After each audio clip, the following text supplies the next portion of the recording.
and ever-changing views, and computer terminology, Commodore reviews. Are you keeping up with the Commodore? 'Cause the Commodore is keeping up with you. Are you keeping up with the Commodore? 'Cause the Commodore is keeping up with you.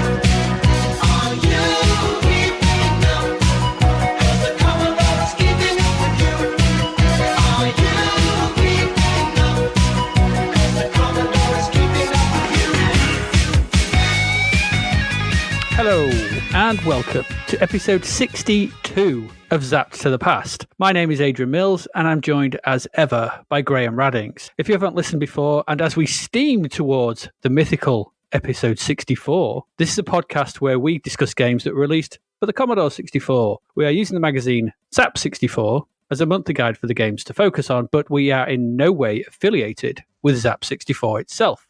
So this week, we're going to be starting our look at September 1987 and the first batch of games reviewed in issue 29 of Zap 64, along with what was also going on in UK music that month. So Graham, what exactly have we got going on this week? In this small-town, all-weather street food market featuring stalls selling unusually fragrant and oddly named creamy goat's cheeses, eye-wateringly expensive marinated olives, crazy carb-enriched kushari, garlic and chili-infused halloumi bites, and of course, souvlaki pitters of an episode. We jump on our skateboards, kick our foot bags, and hurl some flying discs around as we head off to the west coast of the United States for some sunny sporting shenanigans in the colourful California Games. We scoot around a BBC Model B-inspired, badly constructed maze, collecting crowns, all while disguised as a calculator in the utterly terrible Realm, and gaze at all the naughty nipply artwork before beating ourselves with a difficulty stick and shouting in pain at the blindly repetitive game over. We also get a feel for being a real millionaire adventurer by climbing into the basket of an oversized balloon on a dreary trip to nowhere in the floaty Transatlantic Balloon Challenge, head to the streets of Egypt looking for jewellery and colour in the overly yellow spectrum-looking mystery of the Nile, grab our Walther PPKs and retire our Henry Hoovers and embrace bonds new in the tedious whack-a-mole world of the living daylights, and pick up our Acme blueprints, chug down our best earthquake pills, set some catapults, and give chase to that turbo speed pain-in-the-ass bird in the cartoon-inspired conversion of Roadrunner. If that erratic collection of kebabbed horse trisket, devilled plum hawk beak, and scorched bonobo wang hasn't filled your belly and you've still room for more hachalesh, we also forget where we parked our spaceship and go on a lengthy quest to find it in the interesting-looking but increasingly difficult Exolon, find some mates, form a couple of teams, and head to the recce for some bat and ball in the excellent Epic's Rounders-alike Street Sports Baseball, explore the one-move-kills-all, side-scrolling stupidity of the utterly contemptible Snapdragon before finally returning to some familiar sky-high scrolling parallax pathways, pumping up our balls to the point of no return, and then bouncing, shooting, and popping around in the visually dense Rebounder. It's a hit-and-miss bag of turd-infused games in this trash or treasure of an episode, and some of them are rock-hard too. Crap and difficult are the buddy-buddy cop duo no one wanted. That all sounds super cool. Super, super cool. And I'm sure it's going to be ace. But before we get into our games, we need to talk about the cover, don't we? We must. Yes, we do. We must talk about that cover. Do you like the cover? I think it captures excellent movement on a skateboard. But he is wearing alarmingly short shorts, which is unnerving. And alarmingly short shorts, yes. So this is, the first game we're going to be talking about. So this is a young youth, a teenager or maybe early 20s, blonde-headed, upside down on a skateboard with the sun literally shining out of his arse. It actually is, yeah. It's beaming out. It's beaming out. He's letting out all the rays in all directions. Yes. It's a very well rendered. It's brilliantly drawn. That is. It's really good. Yeah, I mean the character themselves is brilliantly. He's really captured the movement and the sense of skateboard and everything. It's really good. I'm just not sure about the god rays from the arse. Yeah, yeah. Might need to think that, but I guess it's it's going for the whole sunny, super blue sky and everything. It's a really eye-catching cover, and the skateboard. I get it. Yeah. The actual drawing of the skateboard is amazing. Yeah, because obviously it's really nicely backlit. The blonde hair is really nice. The sort of highlights around everything. It is a really, really well drawn cover, and it is very nice. Absolutely. Certainly better than that other cut and paste nastiness from the other one with the ninja. Oh yeah. The last ninja with his red sash. Yes, so much red sash ninja. We don't like it. We're back on form now. Yeah, absolutely. Yeah, we like this. Yeah, so it's got epics underneath, and that's going to give you some clue. So we've got skateboarder. He's got his t-shirt, his Zap62 t-shirt on, hasn't he? Yep. Yeah, which is riding high. Yeah, but it's really good kinetic movement. It's hard to capture that sometimes in something like this, but that really does capture the whole essence of the game that it's representing, of course. It does indeed. So there you go. We like this one. So and as it says the mag that shows a clean set of wheels. Yeah, I don't know what that means. I don't get that. I don't know what that means, but okay, whatever. I presume it means because it's leaving all the others in its dust or something. They're banging like on about numbers going up, aren't they? In this one, I think. Yeah, yeah. It's a bit odd, a bit obtuse that for a clue. It is, but there you go. Traegar's been in giving them some advice, I think. Good old Traegar. Traegar's tagline. A clean set of wheels, will you? Caution, team. Caution, team. Your wheels are not clean. Okay. Thanks, Traegar. Now go away. Now go away. No, forward, left. Oh, you can't ever go anywhere without being directed. Exactly. Oh, poor Traegar. Sidestep. Put it in your bag. Put it in your knapsack. No, your other knapsack. That's my sandwich. Not anymore. It isn't team. Toodle pip. Off I walk. Sideways, forward. Sideways, forward. He'll never find his way out. He won't. Not on a skateboard anyway. Oh, there you go. That's the cover. We've talked about the cover. So shall we get into the games? I think we should. So let's bring up our first game. And our first game, well, you had the cover. Now here's the game. It's California games. Graham, tell us about the sunny climes of California and the games that exist therein. Aye, good stuff, really. Cover captures it quite nicely, doesn't it? California games from our friends at Epix, of course. A continuation of the long line of games, if that makes sense. So obviously Summer Games 2, Winter Games, World Games. And now this. The graphics here it's got quite a team behind this, as all these Epix games seem to have. Well, these ones anyway. Yes. So graphics, Jenny Martin, Susie Green, Cheryl Knowles and Paul Vernon. The design is Kevin Fuzzy Fuzzy. Anyway, Kevin. Chuck Somerville, of course. John, I want to say that's pronounced Loop. Ken Nicholson and Kevin Norman. The music here is by Chris Grigg and Jill Freeman. That's your team. So quite a lot of people behind this, as is the case with these games. And so it's another multi-sports game from Epix. Now, they've kind of set themselves up, and rightly so at this point, as the master of these kind of things, these multi-event games. And so this is kind of a twist on the series. This is a sort of, I don't say it's a natural follow-on from World Games, but World Games took sort of the idea of it being a part of a kind of an Olympics, so taking it out of the Olympics so you could cover more sports, essentially. Winter Games obviously had some really unusual things in it. So this is, instead of being all over the world, this is obviously set in the sunny realms of California. And then these are all things that happen in California. So these events are kind of, Californian. They're not really. These events can take place anywhere you like. Just want to say that. No, they cannot.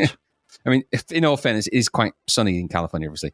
So this is a bit of a sort of a twist on the idea of the games. It's the same master control format, so you still get the same thing at the beginning. You get the nice you always get a nice Epix intro. It's got nice music to this, nice production. You get like a number plate, I think, don't you, with the California games, and it's just got a good vibe. It's got a good California vibe to it. And then obviously you get to the selection screen when you can do the usual. It's a slight variation on this, actually, because instead of it selecting a country, you select sponsors, and they're actually real sponsors as well. So you've got Casio watches in there, Aussie surfboards, Santa Cruz skateboards, and they're all themed to the kind of events that you're going to be taking part in. So you can choose obviously to participate in all the events, or you can practice them. You can do all the usual control stuff that you get on an Epix game. Go through that process, and then you can choose the events or play through the events, of which there are 6. In this game, you've got all of them with a California twist, of course. So half-pipe, footbag, surfing, skating, BMX, and flying disc. Now, I like to call flying discs frisbees. I don't know about you.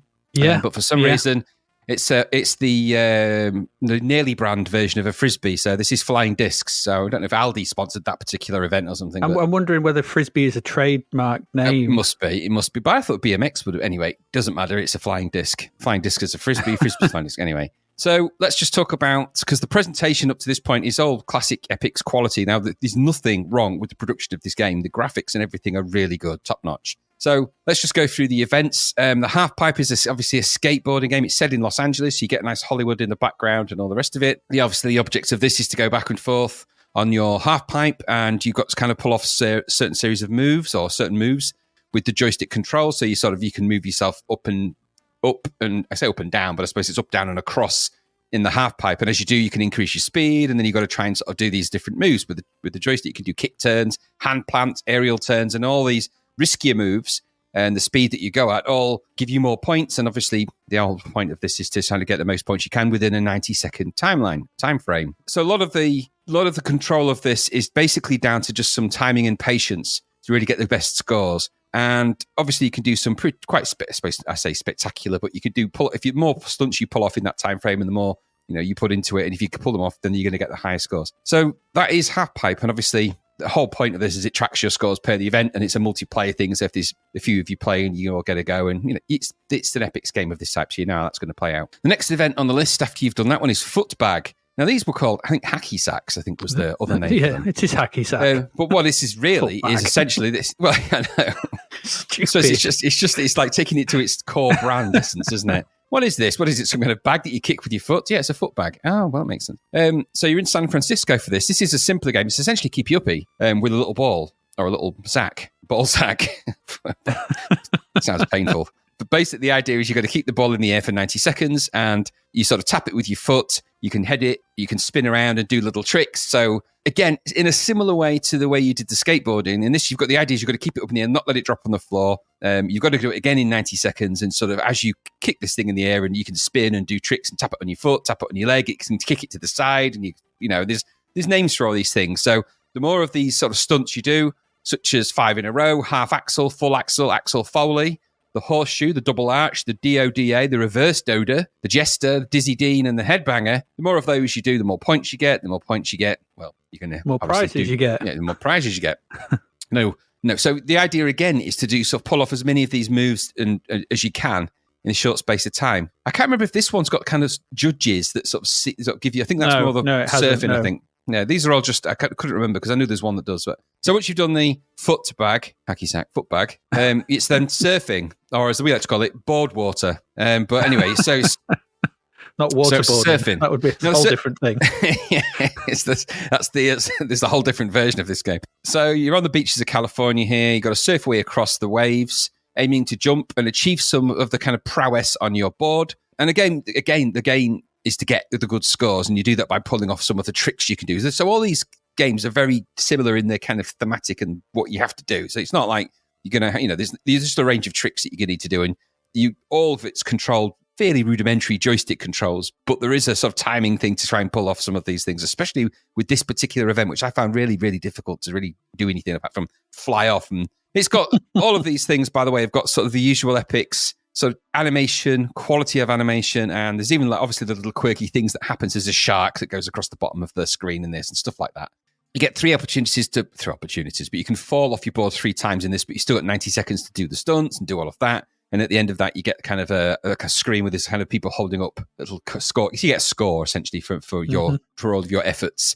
Now, I'll come back to sort of the way the graphics work in all of these afterwards, but the graphics in that particular one are really good. It's actually one of the cleverer games because the waves kind of come rushing in behind you, and you've got to sort of, you can slow yourself down, and you're on it's just quite clever the way it works. Take note, all games that have surfing in them, and I can think of one at least that did not do any of those things.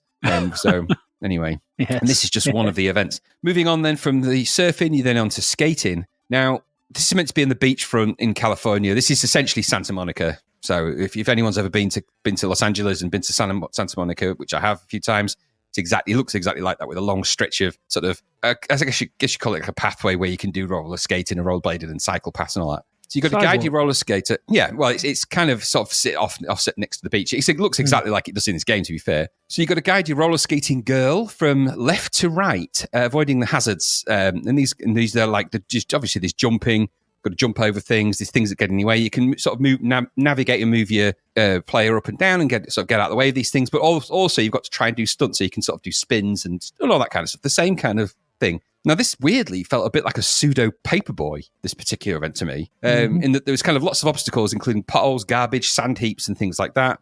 And you've got to kind of drive and dump around. Obviously, you get points for distance covered and the kind of jumps you do, depending on the speed and whether you can do 360 turns. If you do all of that, then, of course, you're going to get the better score, as we've already said. But if you fall over 3 times, you essentially you sort of smash your face in on the floor. It's very unpleasant. So you get to stop early if you do that. But other than that, if you make it to the end, it's a bit more of an endurance one, that one. I found it's some of the events in this, they're not as, well, I'll come back to all of that, but some of them aren't quite as good as the others. Next on the list is the BMX. So this is like a big version of Kickstart, really. Only Kickstart was actually better, but anyway, we'll come back to that. So you sit on your BMX and you've got to kind of master some kind of show jumping course. So obviously you've got, things to jump.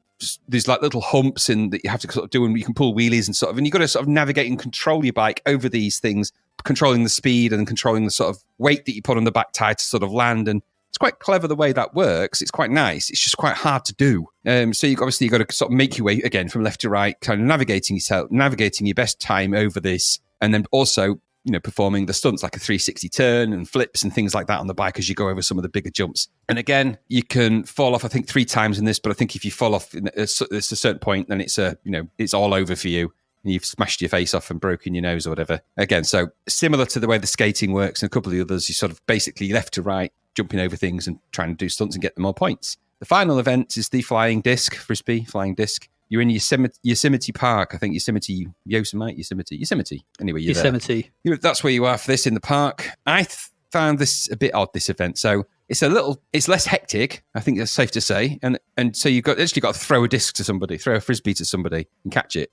So you've got to control it by sort of giving it a speed and angle, and it flies through the air. And then the other person, you've got to try and control and sort of, you can get extra points for doing flying catches, and you've got to try and catch it.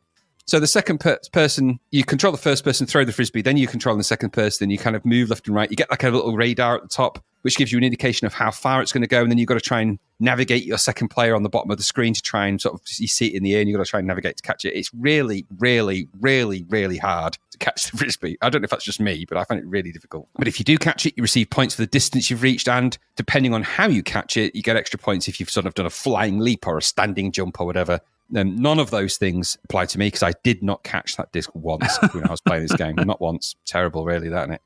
Every time you've got 3 shots, and then obviously your scores are all added up and gives you the sort of the lay of the land. So those are the events that you play in California games. Graphically and orally, this is really, really good. This is a high standard of game. Each one of these games is probably a great version. Well, it is a great version of that game. Especially the skateboarding is really good to look at. You've got a lot of screen moving around. You've got a lot on there. It's not like it's in some little box, a bit like, if you remember playing some of the Winter Games events, some of it was kind of squashed into a little bit of the screen. This isn't like that. It's playing across the whole screen, especially the things like the surfing and things like that. They're genuinely good. Even the BMX, as much as I find it quite annoying, the graphics are big, bold, well animated. It's all got that crisp quality. That isn't the problem with California games. Production, the programming, everything is great. Now, it also, to be fair, captures the kind of California feel and style of things really well. So it feels like a sunny kind of California coast that you're on.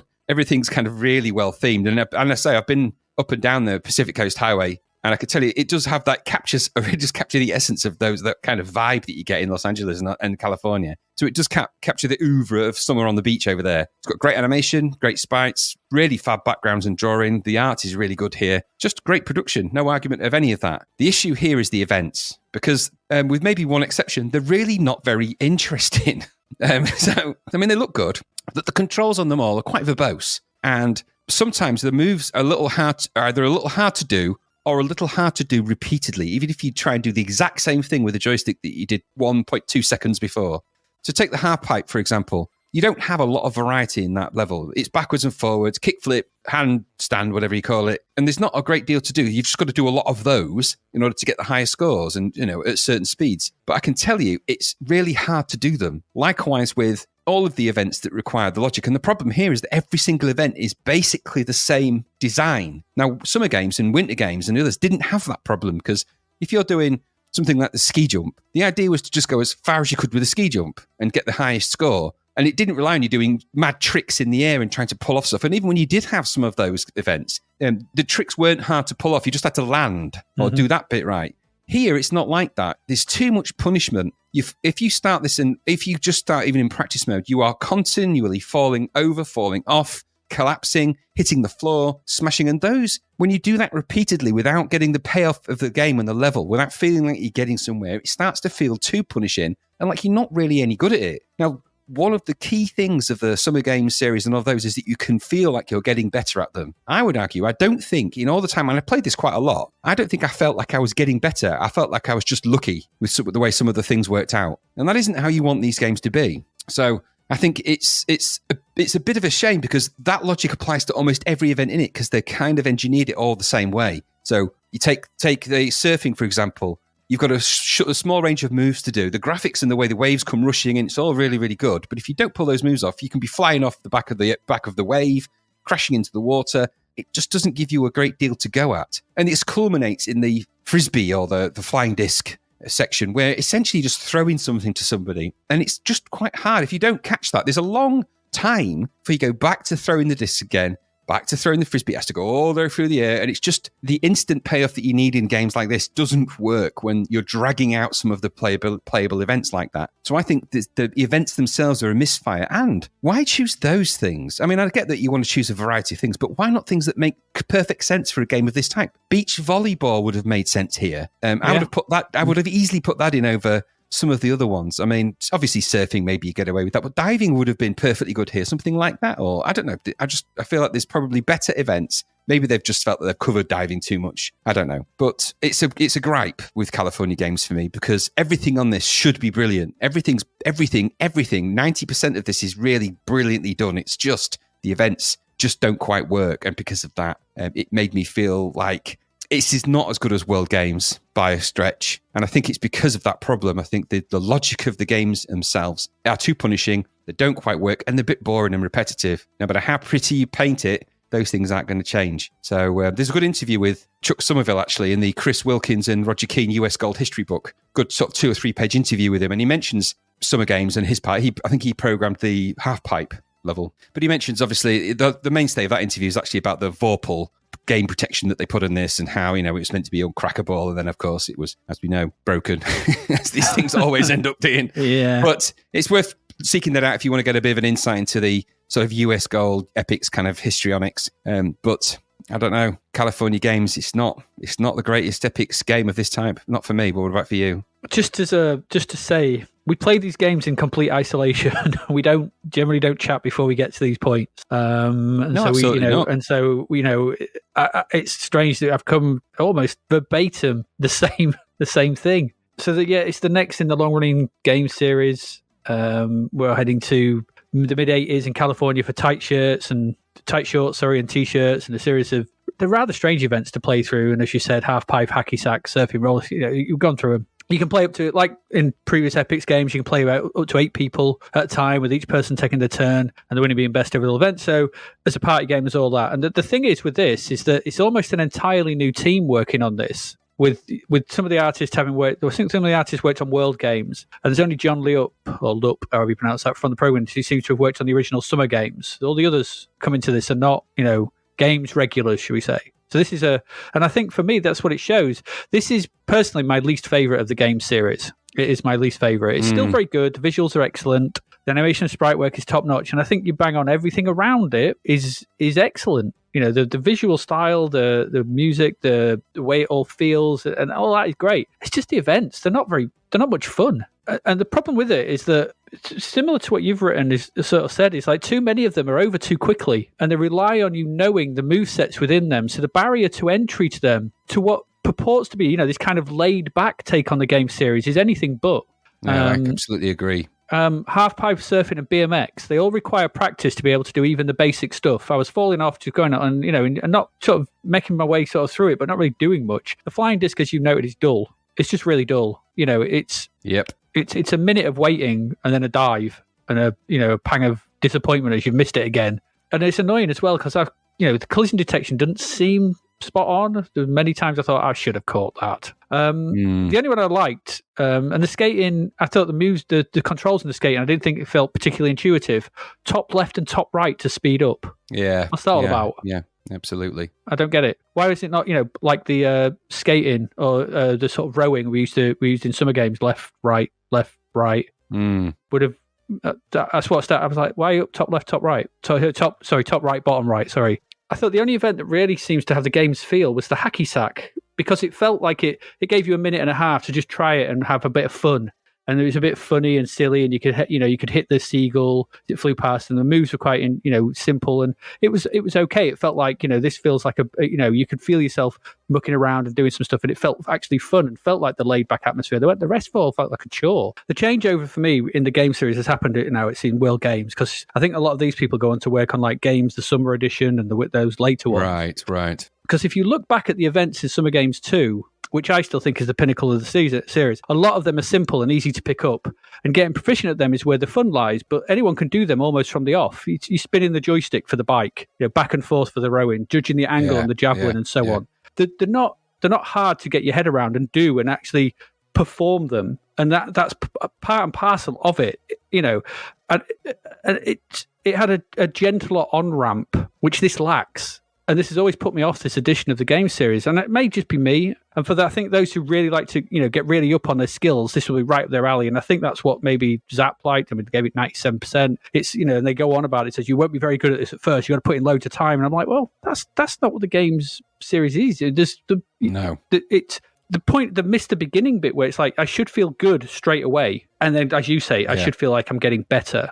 And this misses that. I'm enjoying it straight away. So it's like, it's just the bar to entries is in half the events is too high. As soon as you've picked up the joystick, it's game over and you're done and you haven't done anything. Absolutely. The half pipe, the opening event, is particularly bad for this. You don't even know you've done something wrong until you're halfway down the pipe a second or so later. Yep. The feedback is not there, because you go up and then you think, oh, I've turned, but you haven't turned. You fell off, but you didn't fall off. You fall off as you're coming back down. Then it goes, oh, you turned too late. Right, okay. Oh, you turned too soon. Oh, you didn't turn. Oh, you're like, and then game over. Bye. You're like, I haven't learned anything. Yeah. There's a reason I can go back to Summer Games 1, 2, Winter Games, and even World Games. It's because they felt welcoming and above all fun. And this, it lacks it. It really lacks the fun for me. Yes. For a game that's supposed to be set in California and laid back and fun and, this has a bit of just, a huge misstep for me, this one. Always has been.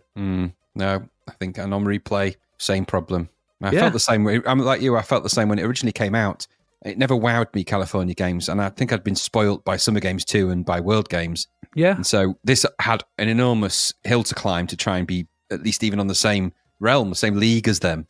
Sadly, missed the mark for me. And then upon replay, giving it a second chance. And I played this both on the C64 Maxi as well as playing it on the on an emulator to try and give it as much. I know that's an emulator as well, but try and give it as much legs as I could. Yeah. And it didn't change how I felt about it. I like California. I love California. It's one of my favorite places on the earth, but not like this. Not like this. No, this feels like a continuation of the events like Sumo, which are just over in a second, or the log rolling, which can be like over there before you know it. Yeah, absolutely. And I think that's a really good takeout from that, actually, is that, yes, the reasons those events don't work in World Games are the reasons why almost all the events don't work in this. But you take the cliff diving, even if you hit the bottom, it's still fun because you've dived. You've done the event. Yeah, absolutely. I just don't get how either wouldn't learn the lessons from all their great games. They just seem to be taking the worst bits out. But no, they've gone for a much more higher skill-based thing, and it lacks that onboarding. It lacks the fun part, and it's too much work to get into it, and it's all over too quickly. You don't learn. No, absolutely. Well, that might be our most controversial one since Elite. Yeah, I think it might be, but, it is what it is. It is what it is. The California Games did not... I was looking forward to it. Yeah, I was, but I was not wowed. I was disappointed. No, same. Anyway, there you go. It's California Games. Don't think that's going to be showing up in the end-of-year awards. No. Oh, dear. Anyway, let's move on, because I'm sure... it was a game. Let's move on to our next one.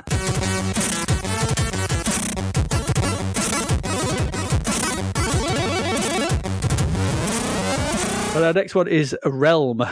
So this was £2. This is from Firebird, I think. So great. Is it BBC month? Did someone just decide that the C64 is now a BBC and release this? This looks like a BBC game. What am I doing?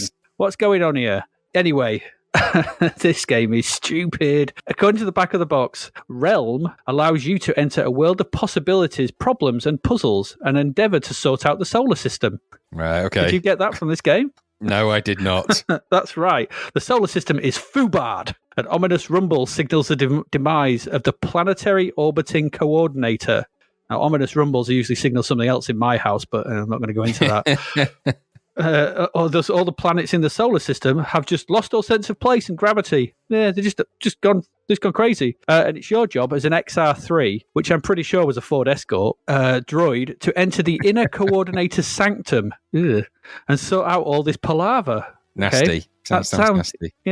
Getting your Ford Escort, sort out the solar system. But except you're not. What this all boils down to is one of the most depressing and boring games that has been my displeasure to endure. It's a maze game where you collect crowns for reasons, playing as what looks like a letter or a postcard. You control it with keys only, and you navigate this maze using Z and X for left and right, and semicolon and / for up and down. You can pick things up that you find in the maze and select these in your inventory. The game itself is based on expanded character graphics, kind of like the way I think Boulder Dash works, but it's got none of the fun, playability, or joy, or addictive nature of that game. So, forget Boulder Dash. Just put that out of your mind, because this is nothing like that. The visuals are just things. They're just things, shapes and walls as you move around the maze. You have to go next to arrow signs to unlock new paths into the maze, and finding a pass card allows you to enter small challenge rooms that offer no challenge at all. So, I don't know why they're there. There's barely any sound, bar some bings and pops and bangs, and that's it. There's no challenge here beyond wandering around the blandest of mazes until you either complete the game or drop dead from sheer boredom. There's no enemies to avoid, and the only thing that will kill you is getting trapped, which you can do, or touching one of the skull and crossbones, which you won't do, because why would you, as the controls are so simple. This belongs at the bottom of the Sunday best drawer, or back on the BBC from whence it probably came, where it deserves to stay. The name makes no sense with the plot and the way the game plays. I think the sci-fi nonsense was from another game or something, as Realm and Crowns seems to fit. But what the hell is all the nonsense about the solar system? Who programmed this? It was programmed by Paul Johnson. It also worked on Warhawk, Collapse, and Pneumatic Hammers, so I have no idea why this would come next. This, to me, is awful. This is one of the worst things we've ever looked at, because it's just, I don't know. There's nothing here. When I started playing it, I was like, this can't be it, surely. There's got to be some puzzles. But there isn't. It's just finding the past things, going around a maze, finding stuff, picking stuff up, doing these crappy small rooms, trying not to get trapped. And if you do get trapped, you have to go back. There's an inventory screen that makes no sense. At one point, if you do go through the challenge rooms, you come back out and you're invisible. So you have to go to your inventory and then come back out your inventory for your sprite to reappear. It's crap. It's awful. This is one of the worst things I've had to endure for this podcast. And we've endured some terrible things that have left many scars on my soul. But I hated this. And I actually don't think this might not be the game that's annoyed me the most this week. That tells you where we are. But I really didn't like this. What about you? No, I didn't. This felt, it clearly was unfinished. There's no way this is a finished product. I don't know. I think it's exactly as it was meant to be, which is... unfinished. I think it's like someone said, I just got this impression, it reminds me of that conversation in Spinal Tap when the woman's made the stone engine. It's when he said 18 inches. No, you asked me for a maze game set with crowns and realms. Here it is. What you've made me is what looks like a calculator scooting around a maze collecting crowns. That's not a space thing. No. Well, you got to, no. It's just I don't know what this is. I do know that it's rubbish. That's what I've done. I'm not going to add much more to what you've said because you've summed it up perfectly. This is just some broken piece of crap. And I think, like you say, I think it is finished. I just think it's just crap. It's just crap broken. It's not broken on purpose. It's just rubbish. There's no redeeming features to it. I didn't. It's just what is it? It's just rubbish. Yeah. I've seen better games on a VIC-20. Yeah, it's terrible. It's absolutely terrible. Controls purporting to be a game. Yeah, it is, and I think that's the problem. Is that I'm not sure what. Why is it not joystick controllable? Yeah, it's just why is it? It's crawled out some poop chute from some god awful place. It's crept out from somewhere, and I don't know how these things get released. But it's not and this is saying something. This isn't the crappiest one we're going to come across in this episode. But this is the. It's just, you look at in the same issue as that, we've got California games. Now, we know it ain't perfect, but we got that. And then you got this. Goodness me. This is where, it's strange because, as much as Pneumatic Hammers didn't float a boat, we kind of dug it in a weird way. It was quite good. Yeah, it was interesting. And, there was some ideas there, but this is Well, I don't know. And Collapse, we really like Collapse. Collapse was clever. Yeah, well, that's what I think. It's what makes me think this is just not all there. I mean, I'm not saying that he didn't present this to them as a, there you go, it's all done. And they've gone, right, brilliant. Now let's get that into the, the replicator machine. You sure it's finished? Oh yeah. I'm not, I'm not adding any more of that. But I wonder if any of our listeners out there can tell us if there's more of a story to that, because I have a feeling there is. I don't know. Something tells me that maybe he didn't get paid in advance, or he got. I don't know. I don't know. I don't think you'd want that out there if you was a developer somehow. Someone shut out a fire turd here. Well, maybe he got hit with a pneumatic hammer, and that's afterwards he was never the same again. Maybe. Oh dear, we collapsed on him. Yeah. Anyway, there we go. I'm not talking anymore about Realm. It's dreadful. No, dreadfully awful crap. Awful. Let's move along quickly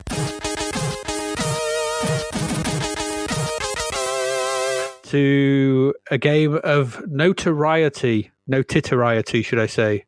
Graham, is it game over for Game Over? So the controversy was abound with this, wasn't it? It was. All because of the cover and essentially all to do with a nipple. A nipple, yeah. Nipplegate, some people... Actually, I'll talk about the cover after we've gone through the game, because that's a sort of separately interesting little aside, really. Mm-hmm. So let's just look at the game. Coded by Paul Clancy. That's the guy that made Legend of Cage. Yeah, and Time Trace. Okay, good pedigree, that. Graphics by Jane Lowe. Now, she did the graphics for Head Over Heels, or had something to do with it. And Army Moves. Title screen, I think. Yeah, so Army Moves. And she did the title screen here. Also, somebody with the brilliant name of Xavier Cubedo. Now, I don't know if he's a Bond villain or something, but either way, he's in there. Xavier Cubedo. Wow. You will not mess with Xavier Cubedo. Absolutely. Anyway, that's who he is. Time for you to die, Mr. Bond. I expect you to die. You dusty devil. My name's Bond, Henry Bond. Anyway, so James is dusty brother. Turn him off. So this is published by our... Can't be turned off. Published by the geniuses of Imagine. You need a bit of imagination for this. So the story. The cruel Queen Gremla is facing a rebellion. The what? The cruel Queen Gremla. I thought you said cream gremla. I was like, oh, is that something from the bakery aisle? I'll have a cream gremla, please. It may as well be that. She's facing a rebellion led by Arcos, one of her former lieutenants. Your mission and the aim of this game is to work your way through the 2 planet locations to finally confront and assassinate the Nippoli Nightmare herself. This is played through 2 parts. Part 1, where you start, is the prison planet of Hypsis, where you must escape using the platforms and lifts to navigate out and through the 20 flick screen locations, avoiding the robot guardians and gun turrets that shoot at you and the green monsters that run at you. Eventually, you will find you have to defeat a giant spitting monster guardian, which you must shoot 40 times. Handily enough, dispersed around the game are red and white barrels, which, when shot 3 times, well, not once, not twice, but thrice, drop a mystery item, which could be more grenades, a weapon's power-up. Obviously, they didn't have enough characters for the E and the R of that. A temporary shield. It can also replenish your energy and give you extra lives, or inconveniently, sometimes there's a landmine that just kills you if you collect it. So don't pick up the landmines. Bad move all around. Anyway, once you've got through and killed the monster guardian, it's on to part 2, which is the jungle swamp planet of Scun.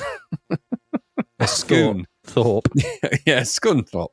Again, you're going from left to right, generally speaking here. You must jump and navigate, traverse through, avoiding green kangaroos, which are apparently called kaikas.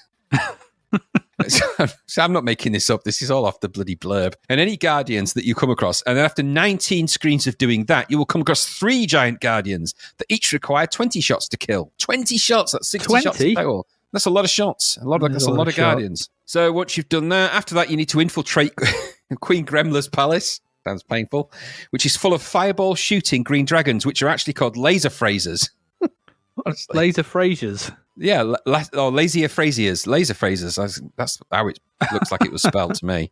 As well as some more jumping kaikas. Yep, that's about the green kangaroos are back. Oh, nice. You get a slight weapons update. Now, I call it update because it's a downgrade. So at this point, you go from having grenades and a blaster, which has infinite bullets, to something called a laser gun, which only has 25 rounds at a time. So you actually have less things to kill things with. And in this game, as I'll come to, that's basically a death sentence, even if you get this far, which you won't. So that involves them more running across more screens and jumping and shooting at the things. Eventually, they'll come across Great Big Bad Guardian, which takes 75 shots. 75 shots to kill. Now, remember that you've got a 25-round laser gun, only yours 25 rounds at a time. Slight problem there then. Anyway, I'm not going to debate. I'm not debating the logic because, this literally, the idea of this game being called Game Over is both ironic and hilarious at the same time. Somewhere Einstein has just rolled over in his grave at those maths. Absolutely. So the graphics here are all medium res with shades of grey, blue and green generally. But I suppose that you call them reasonably well shaded. They're similar in style and look to the graphics that were in Army Moves, obviously, but not obviously Army Moves. So that kind of style. There isn't a massive amount of variety in it, though. So the top 2/3 of the game window is your play area, which is weirdly in some kind of metal frame for some reason. But hey-ho. Under that's your UI, which gives you key information. Number of lives, which you start with of 3. Current score, current location, out of the 2 that you have. So it seems a bit obtuse, really. You're either in one place or the other. If it's metal grey, you're in one. If it's jungle, it's the other. You can't confuse them. Exactly. So you're either in, what's it called, Hydia, or whatever it's called, or I can't remember the name of the bloody first planet now, whatever it was. Hypsis. You're either in Hypsis or Scun. So anyway, apparently that information is important for you to know. So important is it's on the UI, as well as obviously the weapon, the power that you have left, and of course the game title, just in case. Absolutely. Last Ninja set a style. Exactly. And just like you need reminding of the phrase game over in this game, you don't need a reminder of that, trust me. It's on the screen all the time. So your player sprite is a shaded astronaut-looking thing, I thought. So that's all okay-ish. The animation's okay. He's kind of got a very stern walk. I think he's had a hip replacement or something because he's got quite a rotational gait. But anyway, it is what it is. Yeah. So you can run, walk left and right in this game. Say walk, run. I don't know what you call that really. You plod. It's a plod. It's a trudge. You can jump diagonally only. So he's got the kind of mighty bound that we know is very common in these sort of games, which means that you can't jump up directly, which is stupid. That's really stupid that you're only going to jump diagonally because it makes jumping on the lifts, which you need to do, really bloody annoying and difficult. Yeah. And the game's already very difficult. You shoot with the fire button and holding it down launches your grenade, which is powerful. When death reaches you in this game, and it will repeatedly, it's either through energy loss, because obviously things touch you in the end, or instant death. And every time you do that, you restart at the beginning level, which is really, really, really stupid and annoying. Really annoying. Like it did with Army Moves. Just it drives you insane to the point where it's horrible. And so, I think indeed there are choices made in the development of the game that speak of real contempt for the player. It's really, really, really overly difficult to the point of you'll need a cheat code to really get anywhere in this because it's just impossible. It is an impossible game. I mean, I had a good go at this, but I think I got maybe a few screens in before I was dead from the flying things, the bullets. It's impossible. You only got 3 lives at the end of the day. No matter which way round I did it, trying to navigate the jumping alone tended to cost me at least 2 lives, let alone just getting to the end boss, I was dead within a second of seeing it. Mm-hmm. So because of that, the game is dull because it's too punishing. So you just end up doing the same thing, the same 3 screens over and over again, and it is visually nice. But the chance of getting beyond those screens and seeing anything else, and it's just minimal, you're not going to do it, let alone fighting any of the bosses, which you're not going to do. So the backgrounds aren't very varied, and they are kind of the same. It's lots of jungle-based tubes. Lots of tubes in this game, lots of tubey things. I get the feeling that there was some kind of scaffolding sale when they made the game, and then just somebody constructed an entire planet out of tubing.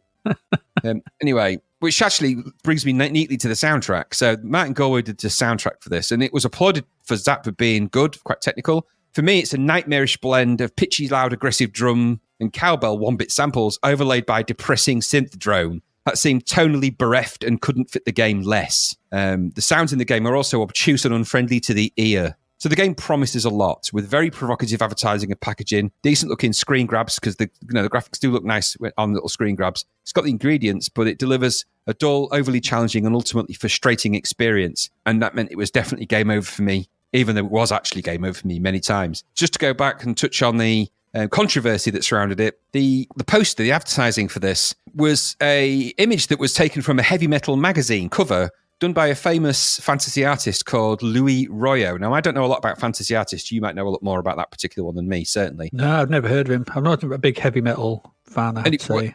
So this particular original art was a cover on that, and it was famous because it's a fairly scantily clad woman in the image with sort of a half nipple exposed in in a kind of a thin wire, string top type thing. It's very fantasy art, very of its kind of oeuvre and genre in that space, in that heavy metal fantasy sort of art space. Does it belong on a funky little video game cover for the Commodore 64? I don't think it does. And because of that, and because they felt it was overtly sexualized, which it is really, there was a controversy about making sure that nipple was covered over with whatever they covered it over with in the advertising and in the in-game and everything else. And there was just a big brouhaha about, it's censorship. You stop censoring our games if we want to see it. It's not that bad and all the rest of it. It doesn't help. It really just made I think in actuality, it probably sold a lot more of this game than it should ever have done. And I think there was a little bit of affinity for that.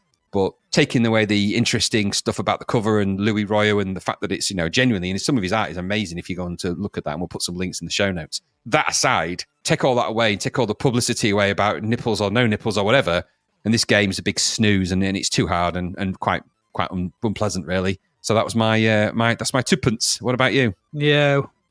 What did we do to deserve this? As you've rightly noted, a game remembered more for its advert than anything in the game itself. It's a dreary trudge through boring screens with another mega bound of a jump that is unwieldy and over the top and makes navigating the platforms almost impossible and annoying, as one wrong jump sends you all the way back to the beginning. Both levels are the same kind of gameplay with absolutely nothing going for it. I guess the visuals are okay in a chunky way. The Galway music is interesting, and that's in massive inverted quotes. Rather than enjoyable, but this is a sludge of a game. It's in no way fun, enjoyable, or a pleasure to play. I did not take to game over. I thought it's just another one of those horrible, just doesn't feel nice. It just, it's that jump is, you get to just get the second screen, you've got that lift going up and down. Just trying to get onto that lift is a nightmare. You walk past that onto the next screen and you're greeted with 2 lifts across dead space. Yep. So if you miss those, you just fly to death. And also as well, it's not like you jump a certain distance and then you kind of fall down. No. You just keep on going. And the collision texture generally will take you through the lift and down, and then you turn into a sparkly cloud, float around the screen for a little while before being sent back to the beginning. Why are there doors? Why are there doors in the background that you can't go into? That. Yeah, I was trying to go into them. Yeah, and that cost me many lives. Yeah, it did. Yes, because those stupid flying badgers, which is what they look like in those hover cars, in those hover things. It's like attacked by flying badgers in hover drone things, or on the back of sort of manta ray. It's weird. It's just stupid. I didn't like this. No, it's rubbish. I think the doors, by the way, are from the. I don't know if you've ever seen Rick and Morty, but there's Real Fake Doors is a organisation that sells real fake doors, and I think they've been purchased from them. Real fake doors, get your real fake doors. That's what it is. Probably.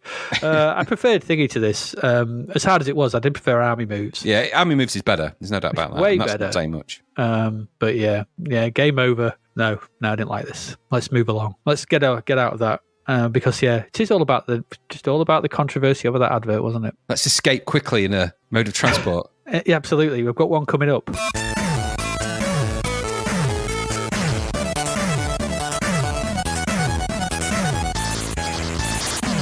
Transatlantic Balloon Challenge. Here we go. The game you've always wanted, but we're too afraid to ask. Everything you always wanted to know about transatlantic balloon challenges, but we're afraid to ask. I can answer those questions now. So this is the game of the balloon flight to advertise a new airline, basically. Oh, that's what it was for. I was trying to think why you did it. Yeah, it was basically to sort of drum some advertising for Virgin Airlines, which had just started. Okay. So who knew that eagles are responsible for protecting balloons in flight from pesky missiles and biplanes who drop cheese and paint, whilst also collecting floating children as they head towards the stratosphere on tiny balloons. Who do that? All that and not a thing more is what you get with Transatlantic Balloon Challenge. So this was coded by Adrian Shepard. He was responsible for the ports of One Man and His Droid and Vampire. You remember Vampire? Was that? I remember that. Yeah. Space Knight out of his gourd on mushrooms. Yeah. That one. So yeah. So it's got music by Rob Hubbard as well. It does. Not great though. So when Richard Branson was more tooth and beard than man, he was convinced by Swedish adventurer Per Lindstrand. I hope it says Swedish adventurer on his passport. I really do. That it was possible to fly a balloon across the Atlantic Ocean. This was just what was needed to advertise the fledgling airline Virgin Airways. So off they set in a jolly silver balloon, the biggest ever made at that point in time, 65,000 meter cubed. It's about the size of a 21-story building. That is a big balloon. It's massive, yeah, and crossed all the way to Ireland because of bad weather in Scotland, which is where they were heading. So they took off again after a break, but it was a big mistake, because there's not long after they ditched into the Irish Sea, but not before Swedish adventurer Lindstrand had bailed out, leaving Branson to pilot the balloon on his own, which he did right into the sea. I love this story. It's like, I'm a Swedish adventurer. Yeah, going's getting a bit tough. Bye. Come back, you Lindstrand. Just imagine Richard Branson shaking his fist as he just jumped overboard into the sea. I'll get you, Lindstrand. Anyway, they were both rescued by the Royal Navy, so it all turned out nice in the end, and they got the world record. That's nice. Yeah. So anyway, that's the story behind this, and a lot of people were not glued to the TV watching it because no one gave a crap. Like the media did. It was all over the media for ages, but I don't remember being particularly enamored with this nonsense. So anyway, the game. It's a 2-player game. Why is it 2-player? What point in that story is there another balloon? So you're either a solo person playing against a computer, or you got 2 people playing. The screen is split in 2, with most of the display taken up with a red Virgin balloon in the top half and a blue non-identified balloon in the bottom half. On the left of the screen are some stats. You've got altitude, fuel, and the eagle's stamina, and a map of the crossing. Yes, eagle health. Because you control a very important to know health of the eagles. Because you control a fleet of eagles, one at a time, and these eagles emit laser beams from their eyes. You must use these eagles to shoot down biplanes and missiles and rescue children, as I said before. There's some icons on the right of the screen, a balloon which takes you to the opponent's screen when you fly over it and press fire, left and right which steer the balloon if it goes off course, and a burner to get the balloon back into the sky if it is dangerously close to crashing. As you fly around, the eagle gets tired and must land on the balloon to get its health back. But this causes the balloon to go down, so you cannot stay on there forever. How heavy is this eagle that can force a 21-story sized balloon down? But you can't stay there forever. And anyway, you need to be shooting the constant biplanes and the like and rescuing children. Why are there children floating across the Atlantic on balloons? What is going on? This is a deeply ridiculous game that has no rhyme or reason for existing or being whatever the hell it is. I was expecting some kind of balloon sim, I have to say, and I wasn't particularly looking forward to it. I thought, okay, well, you had to deal with weather and fuel and that. Something like that sailing game we played. Yeah.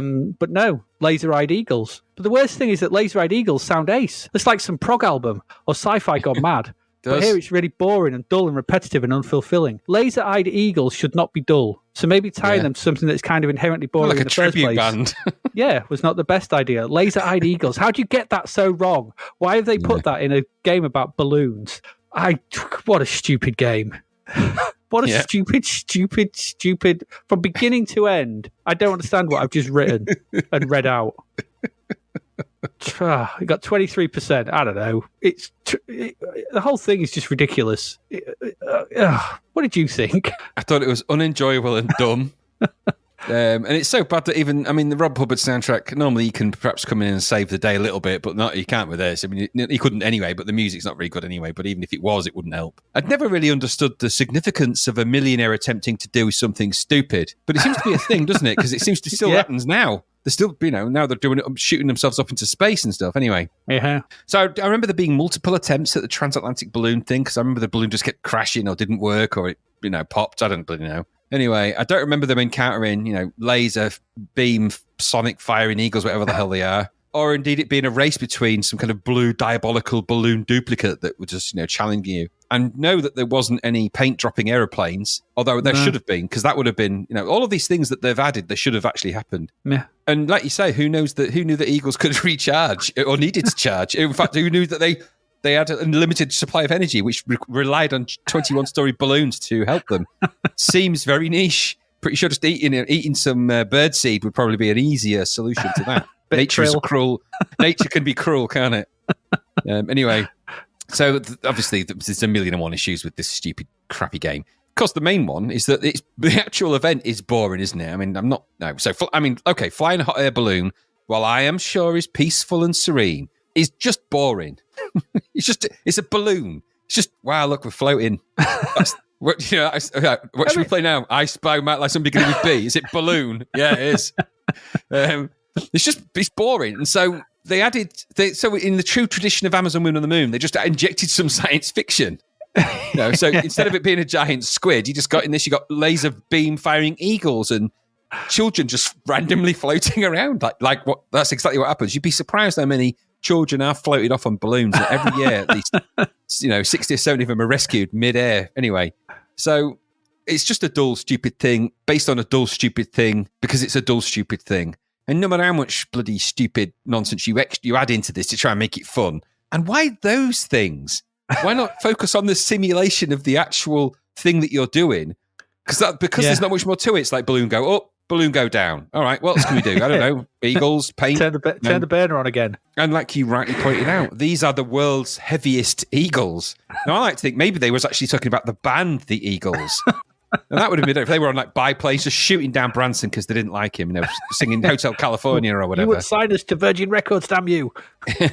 Everyone loves the Eagles. So it's just naff graphics, poor gameplay, based on a crap idea, which is stupid, linked to some really odd thing that Branson did for whatever reason because he was promoting something. Stupid. This is stupid plus stupid times stupid. And that what you get there is lots of stupid. So, just no more now. No more now. Goodness me, no. Let's float slowly away from that. Fly away on the back of the Eagles. Float away from the... Christ. One more game. One more. Just one more for this part.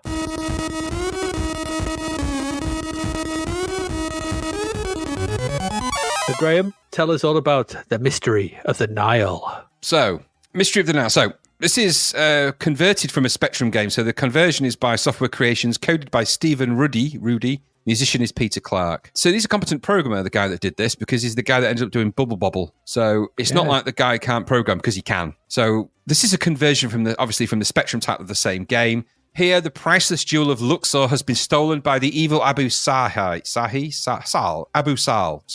Couldn't read my own typing then. He plans to sell it to the evil Baron von Blofeld. Yeah. So local... No, don't do that. So local do-gooder Al-Hassan, having uncovered the plans of Abu Sal, has contacted the American adventurer Nevada Smith, who, with his trusty assistant, Jane Dwight, had tracked the jewel down to Abu Sal's military base HQ. All three must infiltrate the base and figure out how to get the jewel back. You start the game as Janet, who can, oddly, throw grenades. Good old Janet.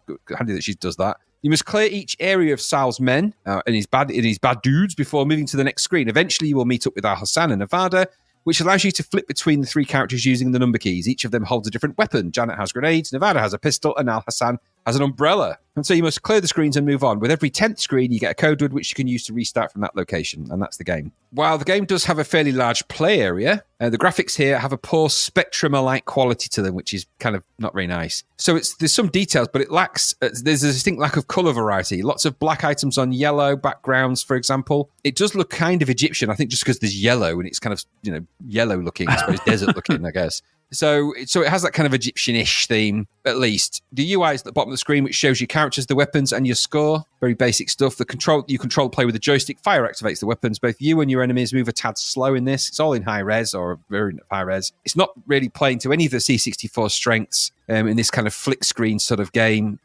especially because I think it lacks the sprites and colours. I don't think there's sprites in there. I'm not sure what they are. Maybe character-based stuff. I don't know. I don't know what the techie stuff going on in there, but it didn't have the rapidity of sprites, and it certainly didn't have a lot going on, and it was a bit slow and ploddy. There's hints of some kind of AI in the enemies, at least, I suppose. They kind of follow you around and get in the way. Some okay sounds, music theme sounds, kind of as it should. There's nothing too crazy terrible with this. It's just not very good, not very fun or amazing. It's not amazing anyway. It's very average. At its heart, I think there's a simple, passable adventure if you can go with that. But it's one that somehow I think misses the mark and lacks any real excitement or drive. There's no real imperative to do this. It just feels ploddy. Move to the screen, kill all the things. Move to the screen, kill all the things. There's not a great deal more to it than that. Apparently, it's based on the Jewel in the Nile film. Apparently, loosely based, very loosely based. But it's what I imagine is they watched that film and then said, right, let's take all the exciting bits out and let's make a game out of those bits because nobody's done that before. So that's what you get, all the unexciting bits of the film wrapped into one dull game. Mm-hmm. In a different universe, I suppose this could have been the Mummy game, really. It's kind of got that vibe, it's got that it's got the characters from the film The Mummy, we've got the sort of American daring do adventurer, you've got the sidekick and, and that sort of thing. So anyway, I thought it was expensive for what it is because there's other games of this type that are of this kind of thing which are better. It's distinctly middle of the road average and it got 58%, rightly so, I think. there's nothing great here. It's not so bad that it's certainly not as bad as some of the other ones we have to play. It's better than the stupid balloon thing. But that's not saying a lot, is it? It's just, no. I think I tire of these Spectrum-looking games on a Commodore 64. Just play to the game's strengths, play to the machine's strengths if you're going to do these things. You could have done a lot more. And later we'll see some other Egyptian, not in this episode, but later down the line, we'll see other Egyptian-themed games, Rick Dangerous and things like that sort of have a lot more about them. So, bit of a mishit for me. What about you? No. And that's this half. That's this part done. What's wrong with this game? It's aside from the awful visuals and bland spot effects, the controls and what you have to do are awful and dull beyond belief. I just didn't like this. Starting off on a screen where you have to make some rubbish jumps to get some grenades to blow up 4 enemies, and only then can you move on to the next screen to do the same, and then the next one. And as you get more party members, it becomes easier to die as they just wander into bullets or bombs or enemies with no sense of self-preservation. As multi-character games go, it's probably better than Big Trouble in Little China, but it's a half-assed Jewel in the Nile ripoff. It's called Mystery of the Nile. It's got 3 characters: Joan Wilder. It might as well just be called Joan Wilder and Michael Douglas, and the other guy, the Jewel, who's the guy that they're rescuing. It's just obvious. It's just terrible. It's tedious, prescriptive, and death can come really quickly and randomly because you don't really have the means to deal with anything. That, like the way you throw grenades, is like sometimes they'll just go way, and sometimes they'll just fizzle out your hand. Progress is often random luck rather than skill, and it's ugly as sin, with backdrops that look like cardboard cutouts. I found this a very strange and a not very enjoyable game at all. I did not like this again. Reminded me of Game Over. It's a similar sort of thing to Game Over. It's just hard, annoying, flick screen borathons. Yeah, absolutely agree. So I'd like to have ended on a high, but I like. And the thing is as well, Jewel in the Nile was, is a poor man's Romance in the Stone. Yes, it's not as even if what they've ripped off is not as good as the original. So it's like a copy of it. It's a copy of a copy. So no, this was a big no from me. The Spectrum heritage is strong in this one. I don't like that kind of look. And there's just that character graphic-y. This looks horrible. So no, Mystery of the Nile was no, not for me. That's not been a good section, has it? No, it has not. It's just not. So let's hope maybe the second half with games might get somewhere better. I don't know. But anyway, that's not great. Let's move along. That's it, really. What we got? Music. Should we move into some music? Because I feel we need something to cheer us up after that lot. I think we have to. Yeah, let's just move on. So we'll be back after this short break, and we'll get in some music, and hopefully we can bring a bit of joy and smile back to my very, very disappointed, sad face right now. There you go.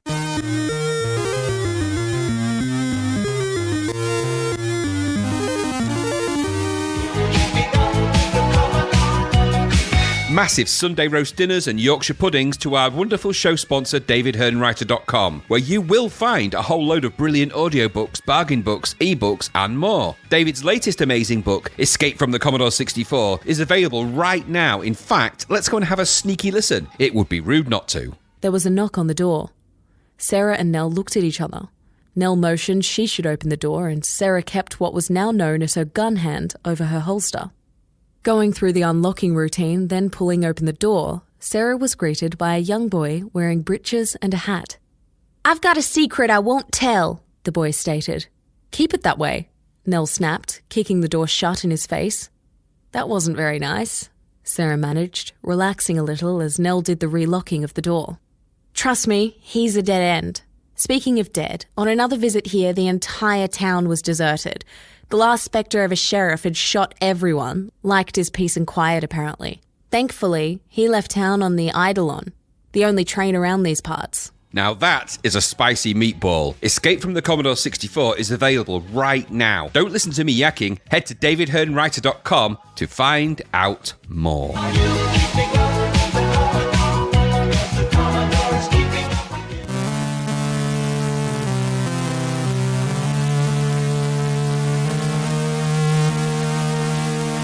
And we are back.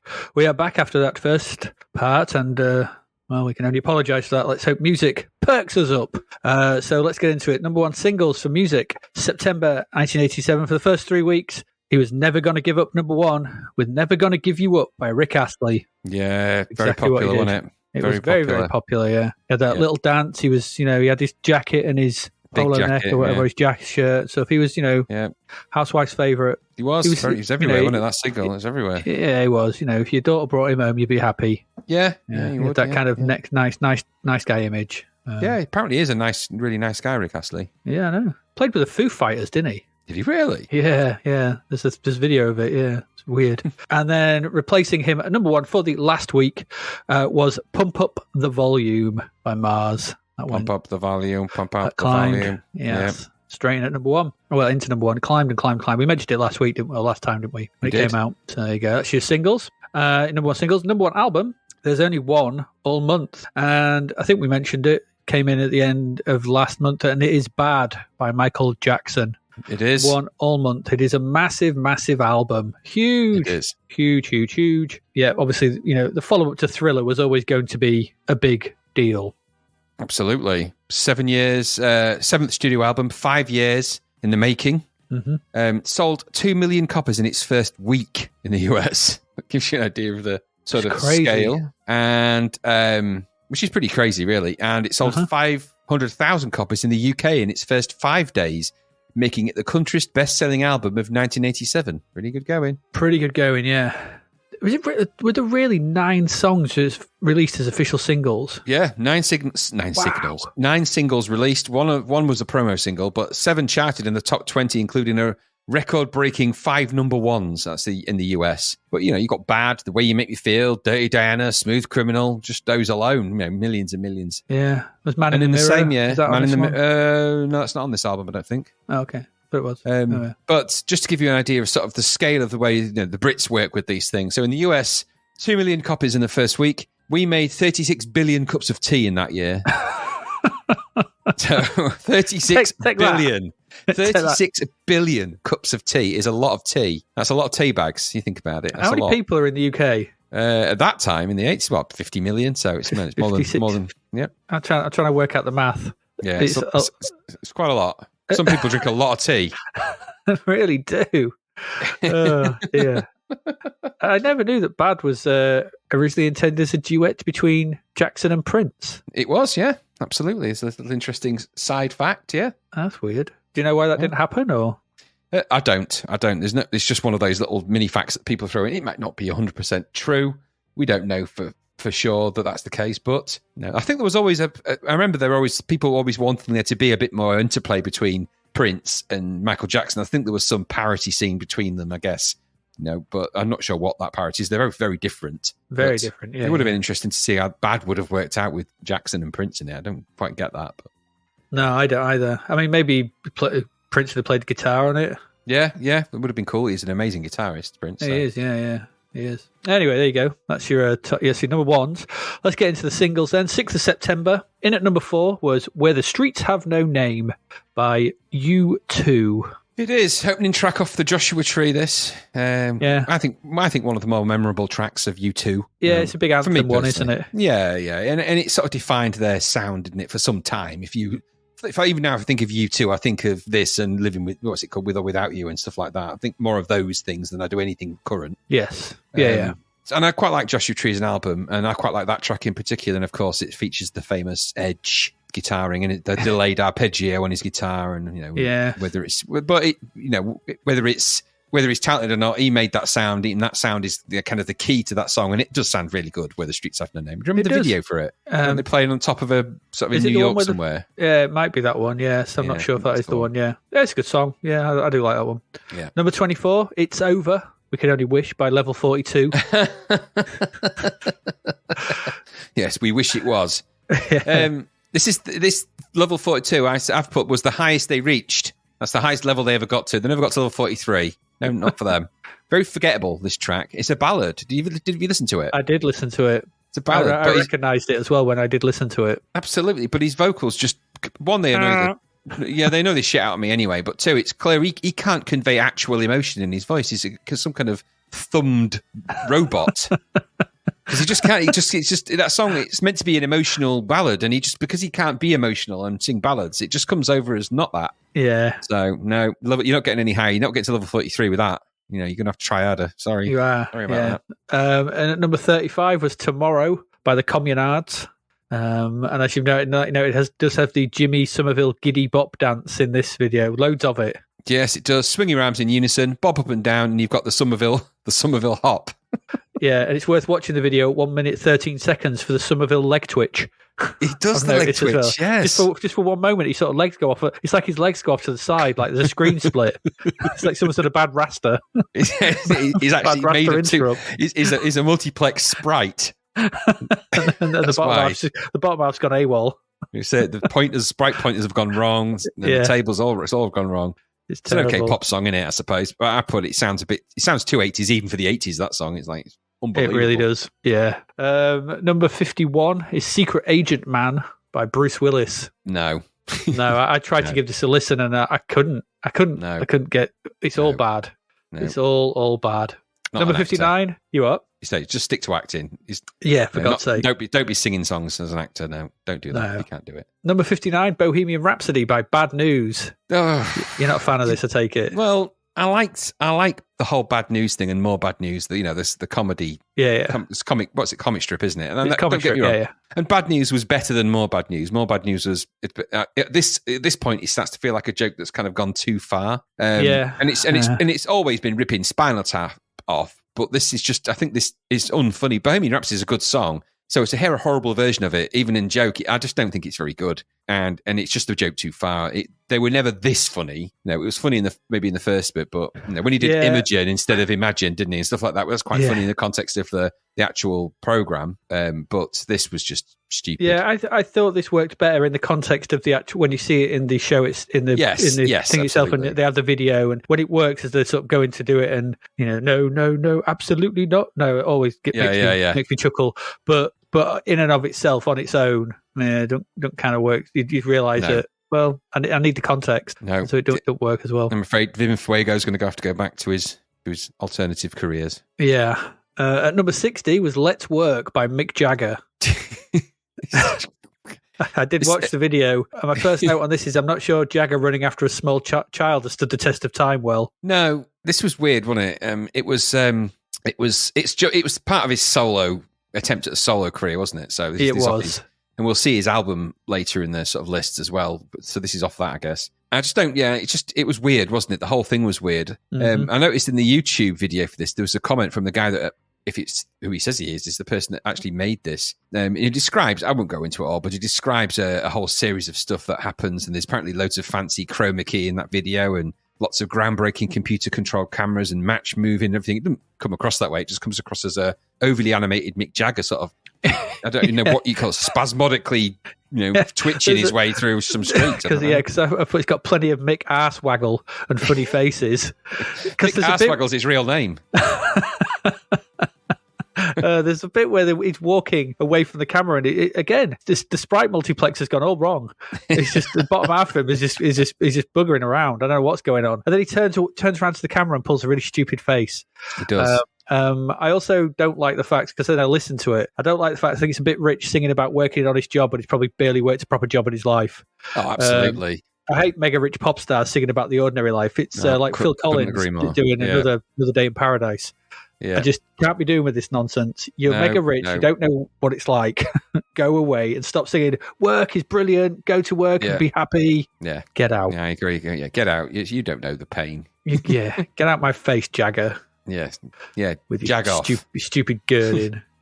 Mick Arsewaggle. Number 78, Revolution Baby by Transvision Vamp. More of the same shit from them. I don't know, is this their first one? No, because we've already had. I think we've had. I Don't Care. Is it? I'm sure we've had one of the other Transvision Vamp, because they all sound the bloody same anyway. Post-punk Toya crossed with Claire Grogan with hints of Deborah Harry, but this particular song, it's utterly awful. Yeah, terrible. It just screeches away through, and no. Yeah, yes. Number 82, your favourite Little Lies by Fleetwood Mac. Not a fan of Fleetwood Mac. Are you not a fan? Just in case you've not gathered that from the 55 times I must have said that on this podcast. Not a fan of Fleetwood Mac. It's not my thing. Okay, all right. No. But good song though. Yeah. I'm sure it is. It's impressively catchy chorus. It does. It's a nice tune. That's the You Tell Lies. That one, right? Tell me lies, tell me sweet little lies. Number 84, Only in My Dreams by Debbie Gibson. Good old Debbie Gibson. She was a bit more American, wasn't she? A lot more popular over there, so. I think. Very obviously, she was 16 and still at high school when that was released. So Crazy. It's kind of odd, catchy pop song, I suppose, paving the way for many acts that would follow. So she's kind of a pioneer, really, in some respects. Yeah, never really on my radar, but I've always thought that it was record companies looking for less controversial Madonnas. Yeah, they were, and of course later you got quite a few. This led to Britney Spears and Tiffany and was next. Yeah, but then it led to. The end result is what we've got, Britney Spears and Christina Aguilera and all of them. And then, of course, these early pioneers like that paved the way for all of your Dua Lipas and everything now. So you're just saying words at me now. What's that? I don't know. That sounds like a paint. I don't know all of the details of what Dua Lipa is. What shade is that? It's Dua Lipa. That's A, her name, and B, she's famous for doing a dance called the pencil sharpener. I don't like the world. No, I don't. I'm sure she's famous for many other things, but not that. That's just that's the whatever meme world that made her famous for something. I guess you can become a meme, can't you? In at number 99 was "I Owe You Nothing" by Bros. Ugh, I hate that song. I hate it. I don't like Bros, but I hate that song by them particularly. It's got proper on it. He's got his back throat gargle. I don't know what you call that. The bargle. The bargle. It's another step on the boy band marketing ladder, isn't it? You nothing. Again, like Debbie Gibson, actually nothing like Debbie Gibson, but in the theme of Debbie Gibson, these boy bands, these very early boy bands were the springboards, weren't they, for so many acts that came later. So if it wasn't for these, you wouldn't have your Take That's and all the rest of it. Well, what was that one we saw last time? Was it Brother Beyond? That was another one. Yeah, it's another one. Yeah, there's a lot of them. I'm not going to use the word pioneer for these guys. However, they did go on to other good things, didn't they? So Luke Goss was in Blade and Hellboy. He's become quite a famous actor. He's in some good stuff. Matt sings in Las Vegas shows. He's got a permanent residency in Las Vegas. Craig Logan. Everyone remembers the third guy from Bros, right? Craig Logan. Who's the bassist? You remember him? Yeah, you remember Craig Logan. He's the managing director of RCA. Hadat. He's the Hadat of the band, isn't he? He's a managing director of RCA. He's a big deal. Sony Music, RCA. It's crazy. Wow. So, and what it does lead me to is, I suppose, we can now answer the question that they asked, which was, when will I be famous? Turns out 15 to 20 years from when you first start. There you go. You got your answer finally. Well done. Well done.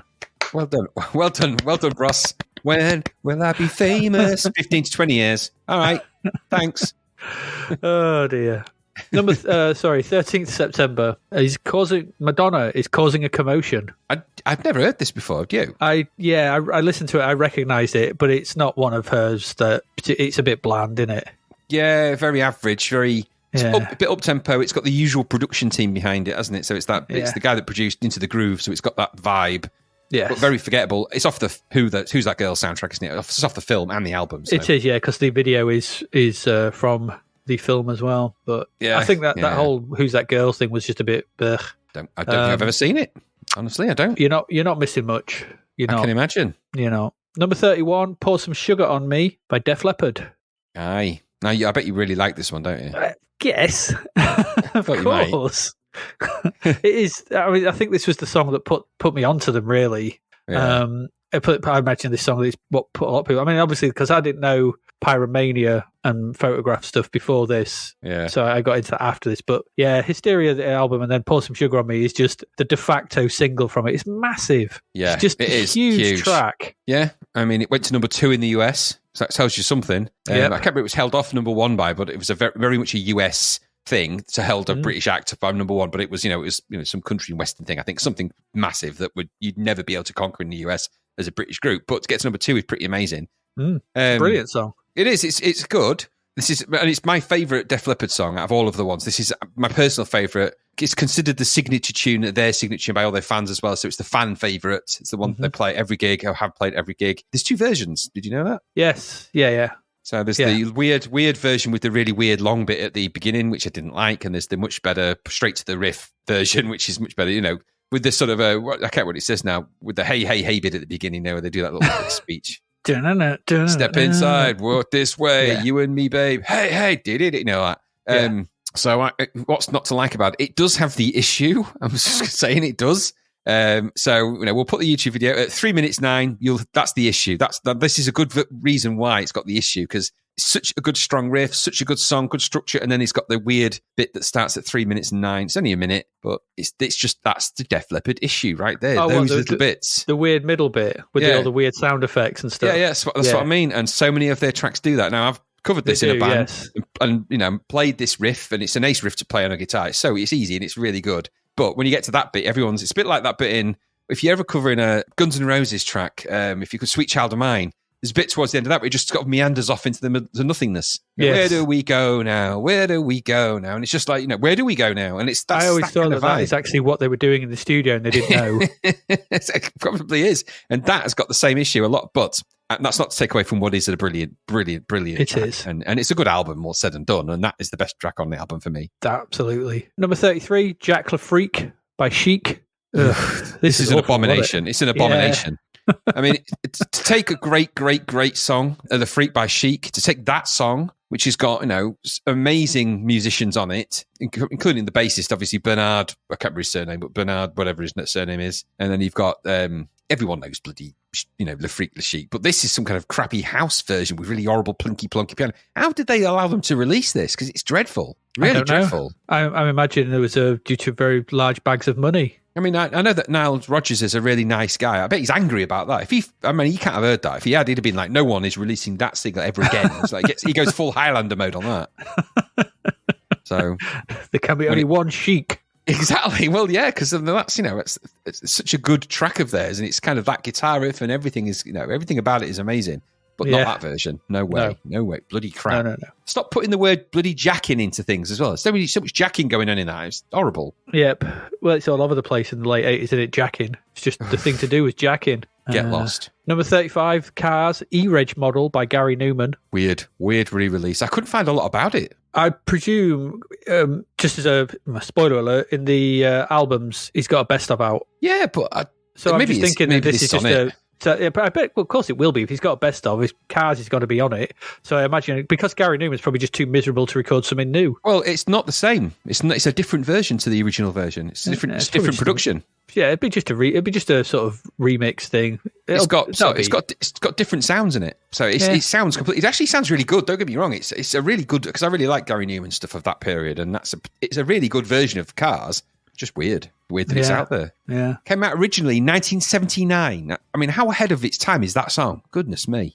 Very much. Goodness me. Very much. Number 36 is Crockett's Theme by Jan Hammer. And I've noted that if this was a song about potato croquettes, I'd be far more on board with this. I would then like to see other songs about potato-based products. I don't know what they would be, though. You've noted here the theme from MASH. And I put the theme from Chips. Yeah, isn't it hard to think of potato-based songs? I was struggling. I was trying to think Jacket Potatoes. Dauphinoise has never been used in a song, Jacket Potato Le Freak. Exactly. Yeah, I mean, Metallica aren't known for their potato-based, potato-themed songs. I don't know. I was just struggling. I think Chris, thinking all the different ways you can have potatoes, and then it's just not. Crockett's theme is about the best thing. Jan Hammer came up with the best potato pun. Damn him! I know, but if any of our listeners can get your thinking heads on when you listen to this, and you can think of other songs that have a potato-based theme around them, we'd certainly like to hear that, because I think it's a much underrepresented genre. Absolutely, that's just me. I do like my potatoes. Number 55, Who Will You Run To by Heart. Not a song I'd heard of a lot. Certainly, I had a quick listen to it, and standard Heart fare, I suppose, from their album Bad Animals, which was their 9th studio album. Yeah, they've been going for a while by this point, haven't they? This was their second sort of comeback album, wasn't it? Of the mid-80s. Yeah. This song written by Diane Warren, who oddly wrote Rhythm of the Night by DeBarge, but also wrote If I Could Turn Back Time, Because You Love Me, so that's Cher, Because You Love Me, Celine Dion, How Do I Live, Leanne Rimes, and I Don't Want to Miss a Thing, Aerosmith. Pretty good writing credits there. Yeah, she's not short of a bob or two. No, she doesn't write about what it's like to be a working man. Take note, Mick Jagger. Mick Arse Wobbler, whatever I called you. Freak. Number 56 is Free by Curiosity Killed the Cat. I wish it would. Yeah. This is another 80s band where the lead singer needed his own dance, and this time we have the knee flexor, Ben Von Pellier. He's got plenty of knee flexing in the out of place middle 8. You need to watch that bit in the middle of the video. And it also has undertones of dodgy reggae as well, I thought, this song. It has got undertones of that. Song so bland it'll make lettuce age. I hate this kind of bland stuff, and there's a few others in this bloody There load. are a few others, yeah. Number 58, Valerie, Steve Winwood. It is a great pop song, you're right. I really like it, yeah. Yeah. Absolutely. Yeah, uses the main inspiration for Eric Pride's Call on Me. No, main inspiration. It is the same song. It is, yeah. He used the call me bit, not the Valerie bit. Call me, yeah. And the ridiculously sexualized aerobic gym class video. I remember that when that would come on the TV in a pub. Yeah. It's like I want to look away. Yeah, because I'm getting funny looks because I just can't. It's like the satisfaction. There's a few dance videos that came around at that time. There was Destination Unknown with the the scantily clad short skirt wearing trumpet playing band. Oh yeah, there was this, and then of course there's the Satisfaction with the women in essentially bra and knickers using power tools. If you remember that one, I can't get no satisfaction. That one. Yeah, I do. Yeah, it's on my it's on one of my playlists. Yeah, but good. It is a good chorus though on the original. I don't like the later versions. Did you watch the video? I did. I thought there was far too much wind machine in the video. I thought he must have broken into Sam Fox's bedroom. It's this honestly. They have a problem with windy bedrooms. Don't know what. I had a problem with windy bedroom when I was a teenager, but a very different kind. That's because I was in it. Exactly, you had been in it, so leaving your vaporous gas. But it is a good chorus and that. But yeah, he must be in Sam Fox's bedroom because it is a very windy zone. And of course, when she gets out of bed in her video, and he blows her out the bloody window, doesn't it? It does. Definitely.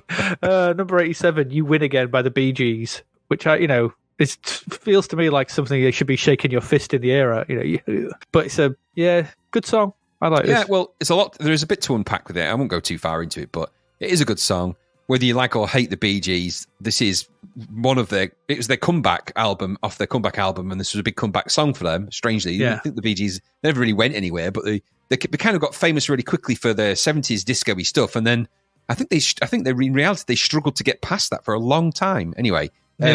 The main famous thing about this is the drum sound, which was apparently really weirdly put together and recorded, and they just went around smacking things with different objects, and so that sounds good. Let's combine all those into one kind of sonic thwack and make a song entirely about that, and they did, and this is the song. Yeah.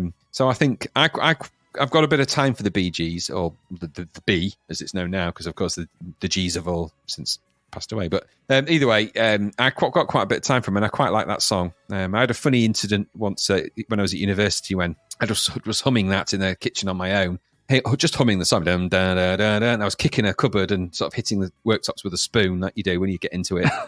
And then with that, my friend Steve came in behind me, and then he started doing the same thing. And by the end of the sort of 3/4 of the way through that song, there were about 40 lads in a kitchen kicking the cupboards and chanting to "You Win Again" by the Bee Gees. It was just one of those moments, the organic moment that happens when you're at university.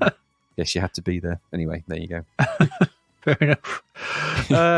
20th of September. Well, it's going to go to number 1, but number 5. Number 5 is "Bad" by Michael Jackson. Yeah, it's classic, I suppose, isn't it? I never really liked a lot of Jackson stuff post Thriller, but this one is quite a good song. This is his last album that I like. I like his first 3 albums: Off the Wall, Thriller, and Bad. I mean, this isn't a bad album. It's just I wasn't really into the Jackson stuff at this point. Although I did like this one, and Smooth Criminal, I thought was quite good as well. I just loved it. The bass line on this song is so good. Yeah, it is. It is killer. Good. Yeah. It does remind me of the Thriller bass line.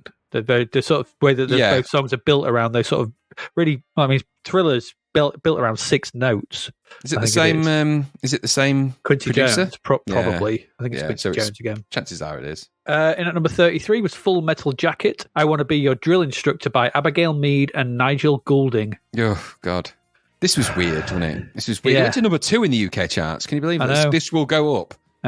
It's released shortly after the film, and it's track 1 on the Full Metal Jacket soundtrack. Believe it or not. What an odd mix of breakbeats and snippets of Gunnery Sergeant Hartman shouting. Weird. I mean, those samples will go on to fuel 1,000 industrial records. Oh, just a bit. Yeah, that film. Absolutely. Yeah, I mean, you will not kill is in Ministry. Exactly. Tracks, absolutely. It was just a godsend to the industrial scene. Yes, that film really it was. There's loads in it. Yeah, and Ali Emery really did make that part his own, didn't he? So yes. that sounds like someone comes from Yorkshire. Ali. Yeah. It's Ali Emery. Ali Emery. He was in that. Number 63, Can't Give Me Love by Pepsi and Shirley. This is 80s belushi, isn't it? It's just it's a splat of 80s. Really. Yeah.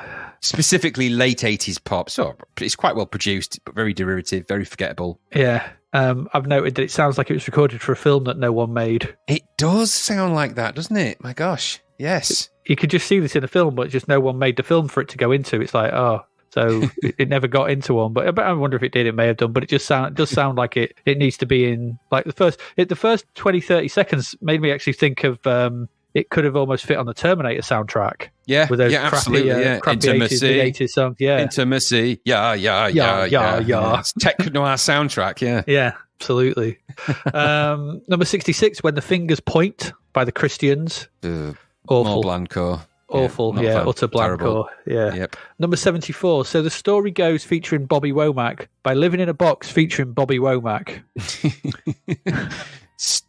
Too many stabby trumpets in that. The stabby trumpets went wild in that song. There's so many in there. But I want to know, and I've not listened to it, so maybe you could tell me. Do they actually sing So the Story Goes featuring Bobby Womack, as that is the song title? They do, strange enough. It's So the Song Goes featuring Bobby Womack. Yeah. Oh, dear. Yeah. So the Story Goes featuring Bobby. It's just, what a weird name. Yeah. Stupid. And again, like we said last time, they're still living in a box. Now the box features Bobby Womack, so they've crammed someone else in there. Get out. There's only so much room in that box. Absolutely. How big is this box? Must be massive. Yeah. But Bobby Womack. Oh, Bobby Womack's not the Be Happy guy, is he? No, that was Bobby McFerrin, wasn't it? Oh, yeah. Who's Womack? That's Womack and Womack, isn't it? Yeah. Yep. Yes. Yeah. Number 92, It's Goodbye, Thank God, by Glenn and Chris. Yes, absolutely. Thank God. But this should have been called Sod Off. Bloody awful. Awful. Yeah. Chris Waddle and Glenn Hoddle. Jesus. I love the fact that their recording crew was cut short when Glenn Hoddle signed to Monaco. So he buggered off to south of France. Oh, why would you want to throw it? The guitar solo is hilarious. Yes, it is. It's why football should stay on the pitch. It's just, there you go. That's your job. Stop wandering off. Like Bruce Willis, no, you're an actor. Stop trying to think you can sing. Anita Dobson, stop it. Who thought these two... At what point, right, did somebody think that these two should have a recording career? What was the conversation? Who thought of it? Why? I don't get it. No, I don't. I don't understand. And if you watch it, it's clear that they can't do any of the things that they said they could do, which is sing and dance. Because they try that in that video, and it's embarrassing to watch, and it's horrible. It's horrible. They've all got sweaty lips as well, really sweaty top lips in there. It's like there's lots of close-up of women in there, sort of really harsh make-upped women licking their lips and things. It's just all... It's horrible. No. It is. It's goodbye, Chris. And that's probably what they said before they pushed off a cliff in a barrel. It's 80s naff. Absolutely, yeah. But weirdly, at number 100 is Islands by Mike Oldfield and Bonnie Tyler. This is just really weird. What? The whole thing's Where did this odd. come from? I don't know how those two ever met or what happened. I've just put this is the musical equivalent of crossing the streams in Ghostbusters. So when that happens, when those two things happen, islands form, and there they are. That's what happens. The song's weird. They just don't go together. They don't go together. This is not a good combination. Both are in their own way talented. Don't get me wrong, but these two things shouldn't have been. They shouldn't be in the same room doing anything. Mike Oldfield is not going to respond well to a gravel voice kind of rock singer. He's used to kind of folky singers. I can't imagine there was ever a conversation where Bonnie Tyler was receptive to his "Hey nonny nonny"isms. So no, it's just these two genres clash so badly. It's just not going to work, is it? No, it's really not. Oh dear. 27th of September. In at number 13 was This Corrosion by the Sisters of Mercy. Oh, a bit of a classic, isn't it? That. Yeah, big goth track. This like uber goth track, in it really. Yes. This had this was full on crumbling. This is the full crumblage. Yeah, this is a lead single from their second studio album, Floodland, as I'm sure you know. And according to Wiki, Eldritch's lyrics concern his previous band members leaving the Sisters of Mercy to form the Mission. The latter's lead singer Wayne Hussey was once a guitarist, as you know, of the Sisters of Mercy. So the lyrics of This Corrosion are a parody of Hussey's style. I have never got that from this song, ever. No, it's gibberish. No, yeah, absolutely. It is gibberish, yeah. What, the song or that idea? It's lyrics. I mean, it's lyrics. On days like this, in times like these, I feel an animal deep inside, heel to haunch on bended knees, living on, if I tried. Somebody, send me please. Dream wars and a ticket to seem, giving out and in, selling the don't belong. Well, what do you say? Do you ever have a word for giving away? Got a song for me? Nah, gibberish. No. Utter gibberish. Absolute gibberish, yeah. But in the kudos, he's got the word haunch in a verse. That's true. That's pretty good going. Not many people have put that in anything. That's a word that's very rarely used in songs for good reasons. It is. It's heel to haunch. On bended knees. It's true. That sounds actually, thinking about that, they look and read a bit like an Ultimate Play the Game kind of later, Ultimate Play the Game kind of intro poem. On haunch and bended knee, turn to 35 degree. So, yeah. Yeah, true. Oh, the thing is, though, what I will say, they are gibberish, they are nonsense, but, and whether they mean something to Eldritch or not, I don't know. I thought his lyrics were always stupid. However, I always thought his lyrics were more of just a pattern of sounds just to fit the song. Yeah. I never thought they were actually meant to mean anything. They were just for him to sort of add depth to the tune itself. So it never really mattered. I didn't care that they were about nothing. So, it's a great track. And remember, we've discussed in the past the Eldritch laugh with the ha ha ha and the he he. True. And this is the song as well. Just to remind you as well, this is the song that we put on 9 times and left the pub. Oh, is it 11 minutes long as well? It's 10.5 minutes long. The full version. So we put it on. We put £3 into a jukebox at three times a play, three plays a quid, and we just put it on 9 times. And left. We came back about half an hour later, and it was still playing. We hadn't turned it off. Some people in the pub are going, "I didn't think it was this long." It's been going on a while. This. I wonder how long they left it playing for. Yeah, it's still going. Every day I pop in there and put 15 quid in and just make sure it's song. People just sat there shaking their heads. It won't end. It won't end. There must be an end to this song. I'm waiting here to the end. It's just got a long beard and long toenails. He got beard down to his haunch. Number 21, Brilliant Disguise by Bruce Springsteen. Yeah.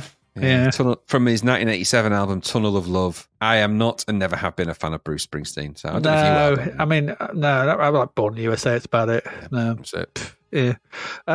Number 32, Crazy Crazy Nights by Kiss. I kind of like this song. I don't know. I genuinely don't know why. It's a great song. That's why. It's great. All right. It's a great rock party song. Yeah, it is. And I don't really like a lot of any of Kiss's albums. Maybe this and a couple of others, and they're the only ones I think I've heard a lot of. I know that I've got a few people who I know that are massive Kiss fans. This just never really appealed to me in that way, but... No, I don't. I think most of their songs are stupid. But I think this is the point, because they'd come out from the makeup, hadn't they? I don't know if that was that for this, was it? It might have been, yeah. I think this was the first I was aware of them doing it. I mean, it may have been they'd done it before, but they came out, they were obviously sans makeup at this point. Following this, they will go on to do the cover of God Gave Rock and Roll to You for Bill and Ted, which is an amazing cover. Yeah, that is a good cover, that. Yeah, it is, to be fair. But so I've got a bit of time for this period of Kiss. There's some other stuff, but just Crazy Crazy Nights is just a cracking rock party song. Just one of those good ones from this period. Number 38, The Circus by Erasure. Yeah, interesting this. Odd little pop ballad, really, isn't it, kind of? It's something, all right. Yeah, it's strange, really. But I was going to note this down, but I see you already had noticed it down, that it's lack of his featured Andy Bell's bend dance. Yeah, he doesn't have it because he's holding an accordion, which is the only way he can be stopped. Well, turns out we'll notice that an accordion is an instrument that you bend. Yes, yeah, he bends that instead of bending himself. So he has to bend something, so he gets an accordion, and that's what he does. It's either his waist or an accordion. You should see what he does with I'm wondering if he pulled his t-shirt up, he hasn't got a stomach, he's just got like an accordion. So that's why he can bend so well. So he's just like,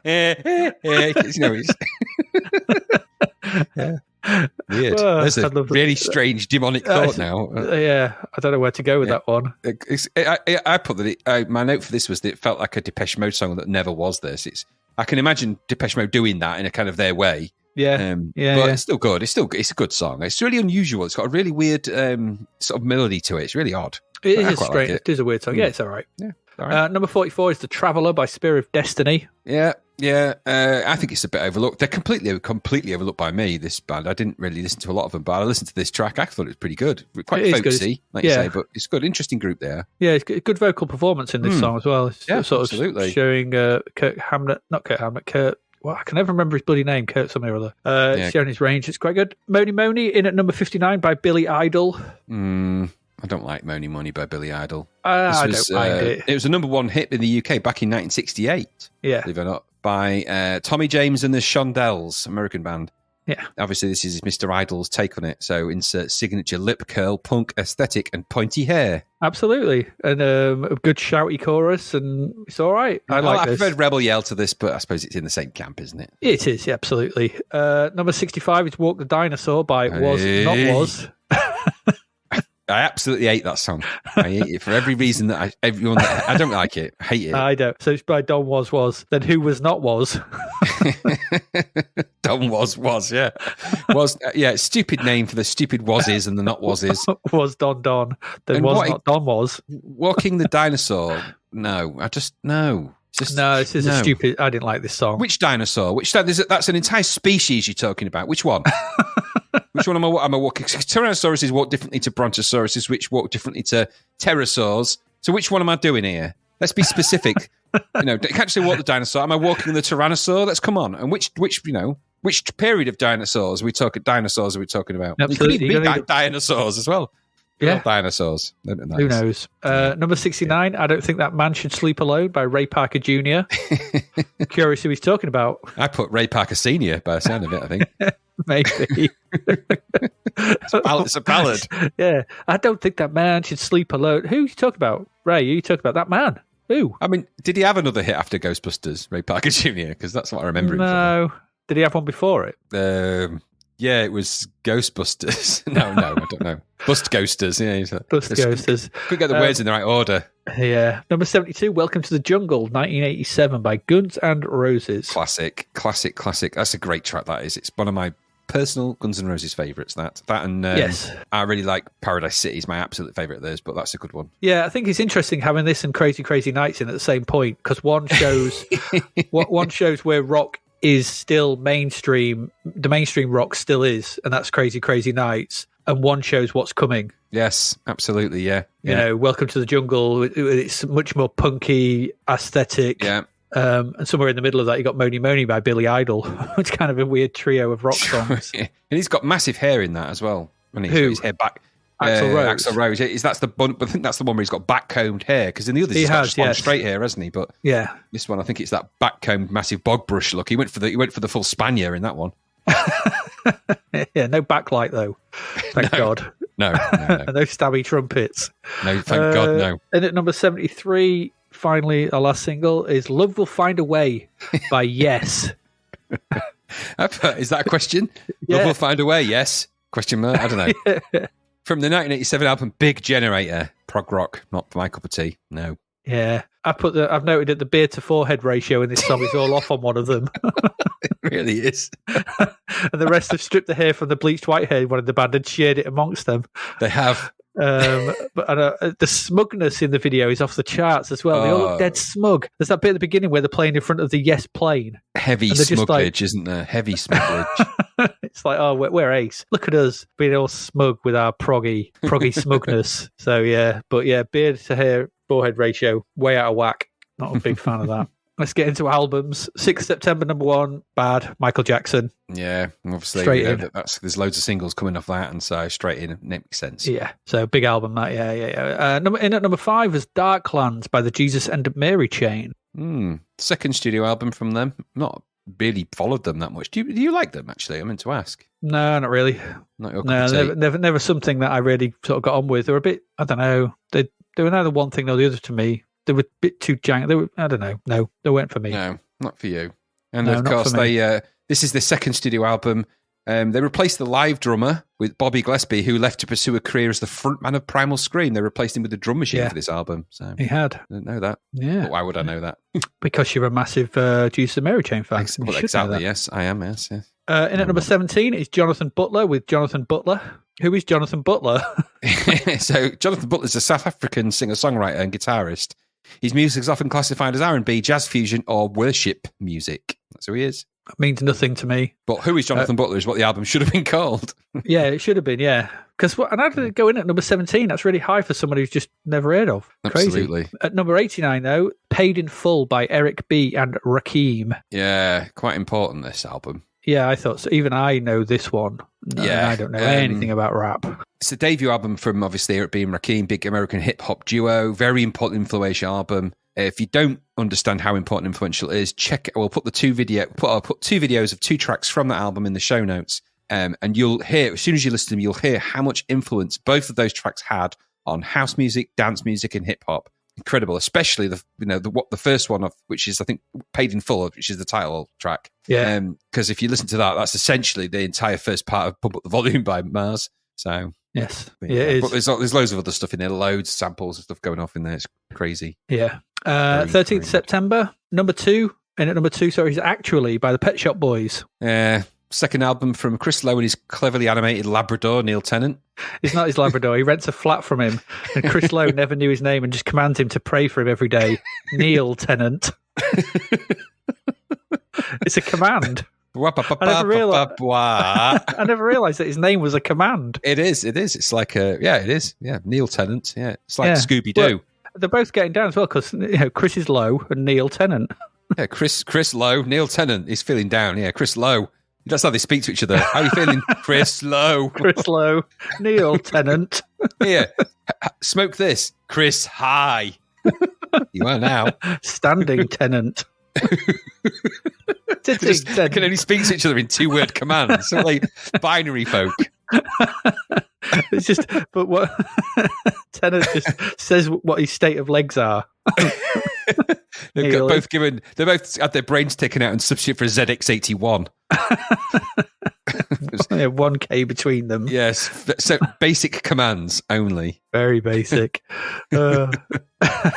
Number 3, and that's what we just had, A Momentary Lapse of Reason by Pink Floyd. Aye, chirpy. 13th studio album. Yeah, they've been going a while, aren't they? Yeah, Momentary Lapse of Reason was the first Pink Floyd album recorded without founding member Roger Waters, who departed the band in 1985. Lots of bad vibes. Yeah, he'd gone off and done Radio Chaos, hadn't he? Yeah. So there's a lot of bad vibes between Gilmour and Waters at this time. Apparently, it was quite the bitter battle between them in the end, ending only later when Simon from Simon and Garfunkel, one of Gilmour's oldest friends, constructed an elevated causeway over Roger's house as a peace offering.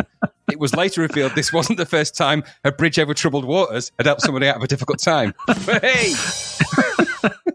It took me, when I read this, to about the second to last line before I realised that this was stupid. I thought, Simon and Garfunkel would actually sort of, maybe brought them back. And I got to, all right, okay. Hey! So. I was like, I wondered where this was going. And then I was led across a troubled bridge.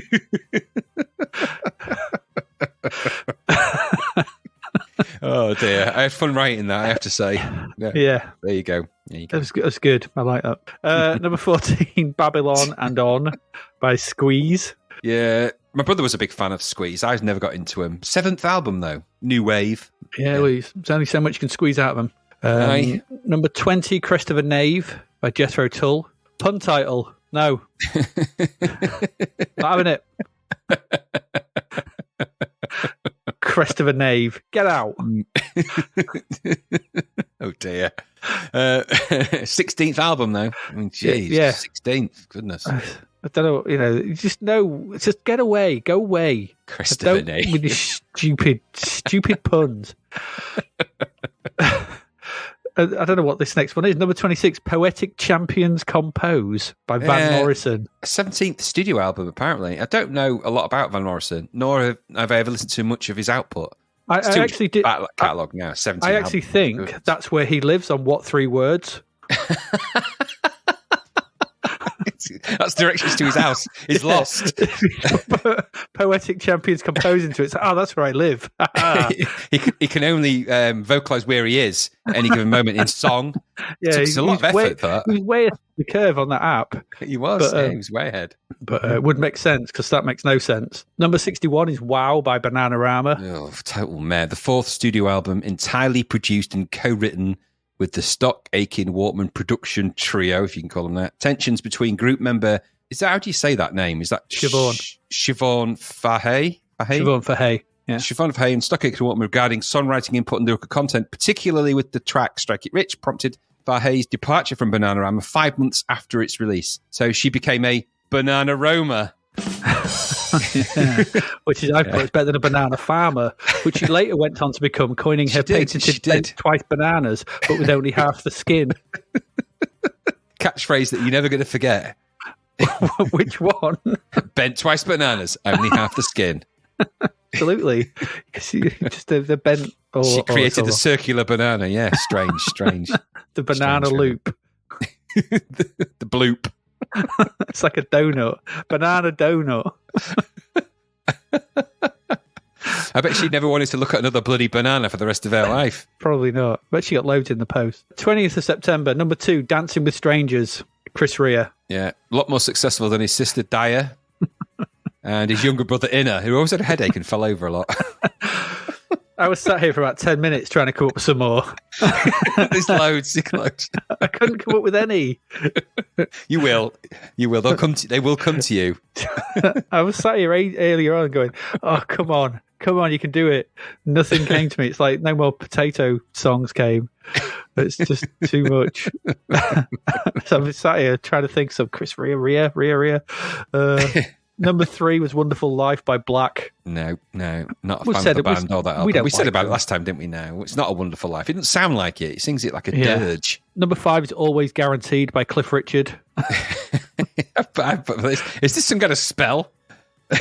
Always Guaranteed Cliff Richard. Or is it an outcome from some weird incantation? Or is it a way of remembering how to tune a lute? Yeah, what's he always guaranteed to do? Block your toilet and blame it on God. That's what I put. I think maybe it's just a Cliff Richard guarantee that they turned into a song. It's like, no. If you buy Cliff Richard, you get a lifetime guarantee with him. That one in. And then he can re-record. He won't fade away. He won't go away. Like Scotch. With Cliff Richard's lifetime guarantee. Guarantee. It won't go away. Yeah. You won't. Number 7 is Between the Lines by 5 Star. Yeah, it sounds a lot like the Jacksons, as we've said before that, particularly that album. It does. Number 9 is The Cream of Eric Clapton by Eric Clapton and Cream, and I put sounds disgusting. Yes, you see, he personally creams every album he makes. And then it's a ritual. And you just went and did this. I'll leave this to you. It's a ritual known as the creaming. On the day of the album pressing, Eric Clapton travels to the pressing plant and unloads his man juice on the first copy off the press. This special album is then frozen and placed in a chamber known as the Locker of Eternal Life, where every single album of Eric Clapton's that's been creamed, they're stored. It's said that these should be stored at -8 degrees precisely to ensure the cream retains its pearly colour, thickness, tackiness, and elasticity. Ew.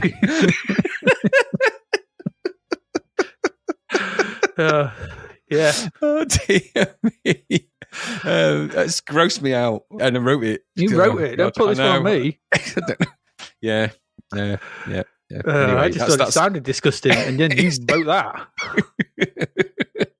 You've just, think of the people who work in the plants, in the pressing plants, because they have to go through that ritual, the creaming, and they're like, oh God, it's a Clapton album, everyone.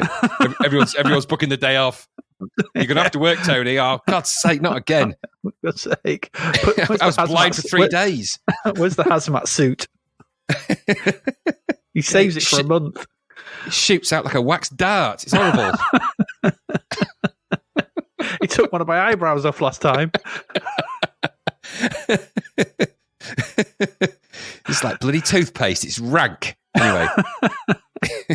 That's enough of that. Enough of that. Number 21, Bridge of Spies by Tapao. The debut album with all the big hits. Heart and Soul, China in Your Hand. Yeah, all 2 of them. You remember them. It's the candy of 1,000 uses. There were huge hits for them, but I mean, China in Your Hand was massive, but yeah. Didn't do anything else, did they? Number 26 is Primitive Cool by Mick Jagger. Yes, second solo album. Yeah. Good. Yeah. I've got nothing to say about it that I haven't said before. No, same. No. Number 28 is Document by R.E.M. Not a fan. No, I mean, I think... One song. I did one song off that. Yeah, maybe, yeah. I think there's other ones you'll probably recognise as we get through them, I think. Well, I've heard It's the End of the World as We Know It, but I looked at the track listing for the album, their 5th studio album, by the way, and I didn't recognise anything other than that one, at least not by name anyway. Fair enough. 27th September, we've got in at number 2, Popped In Sold Out by Wet Wet Wet. It's a full album from the Neck-Faced Hooligans band. Yeah. Surely there is a solo album in the making somewhere called Tears on My Pillow. Yeah. Absolutely. That's got to be a thing. Anyway, I found a giant face pop out online, which you can actually print. So we might just put that on the website as a giveaway, so you can just make your own Matty Pello face masks. And I found it really weird. Him dressed as an elf. so. That's just horrible. Number 9, The People Who Grinned Themselves to Death by the House Martins. Yeah, it's a good album title, but I never really bothered with it. No. Number 31, The Lonesome Jubilee by John Cougar Mellencamp. The 9th studio album, which means there are 8 other albums I've never heard and won't ever hear and don't give a shit about. No, that's me and you on the same page. I don't know what that is. Yeah, I don't get it. Don't know what that is. Number 35 was First, The Sound of Music by Then Jericho. They're just none of those things go together. They don't actually, do they? They're just an amalgamation of random words. Yeah. New Wave, yeah. Then Jericho. Number 43, Exhibition, Gary Newman. This was his double album of greatest hits. Yes, it was. I think that just explains the re-release of Cars. Probably too miserable to record a new song. Yeah, he's not an happy chap, is he, Gary Newman? No. He sits in his car doing what he wants, I don't know. Number 46, ESP by the Bee Gees. Yep, their big comeback album, that. It was. Obviously, it's the 17th studio album. Is it really the 17th? 17th, yeah. Didn't you say it was the 7th when we talked about You Win Again? No, it's the 17th album. That was their 7th something else. They've got that many records, the Bee Gees. I don't mean records. I mean, they've got a lot of records, but I mean, they've also got a lot of actual record-breaking things. So many songs released, so many this, so many that. They're kind of, they're everywhere. But yes. So, but I also thought it's called ESP, and I thought that maybe that's the explanation behind their perfect harmonies. That it's more than just training. They could actually read each other's minds. They could. They knew exactly when they were going to change pitch and to what pitch they were going to change to. Exactly. And they were connected by 3G, BG. I just thought it was just resonating teeth. It is, yeah. That's how they tune their pianos. Just gore them with their teeth. It's like, oh. You put tooth marks in me piano, you bloody idiot. I'll never get that. I'll never get that out of my C sharp. And stop finally, nibbling me piano keys, Gib. Get out. Away with you. You won't win again next time. You'll have 2 teeth missing. Now get off my piano and sod off. And finally, at number 49 is Crushing by the Fat Boys. Yeah, it's their 4th studio album. Crazy, isn't it? Yeah, it is. They're not my thing. I mean, I get that they're probably quite important in some way in terms of what they, the rapping and stuff they do. I remember them more for beatboxing and obviously for. I think they did a song with Chubby Checker at some point. I think because I remember Chubby Checker and the Fat Boys doing the twist. I think they did a version of that. So I kind of remember them for being more of a one-hit wondery. I don't think they are. I think that's the stupid thing is I think they're actually probably really talented and they've got loads of amazing songs. But they just became famous for those kind of I just remember like them for the Nightmare on Elm Street song. Yeah, that's what I mean. I think that's what kind of sunk their battleship, as it were. So. You've sunk my battleship. On that note, that's it. That's your music. There you go. That's a whole lot of music there. A whole lot of rocking going around there. So I'm not going to go through all that too much. We're going to go for a quick break. We'll come back, and then we've got how many games we've got left? It's 6. 5, 6. We've got 6 more games. 6 more games to get through, and hopefully they might be better than the first 5. Stick around to find out.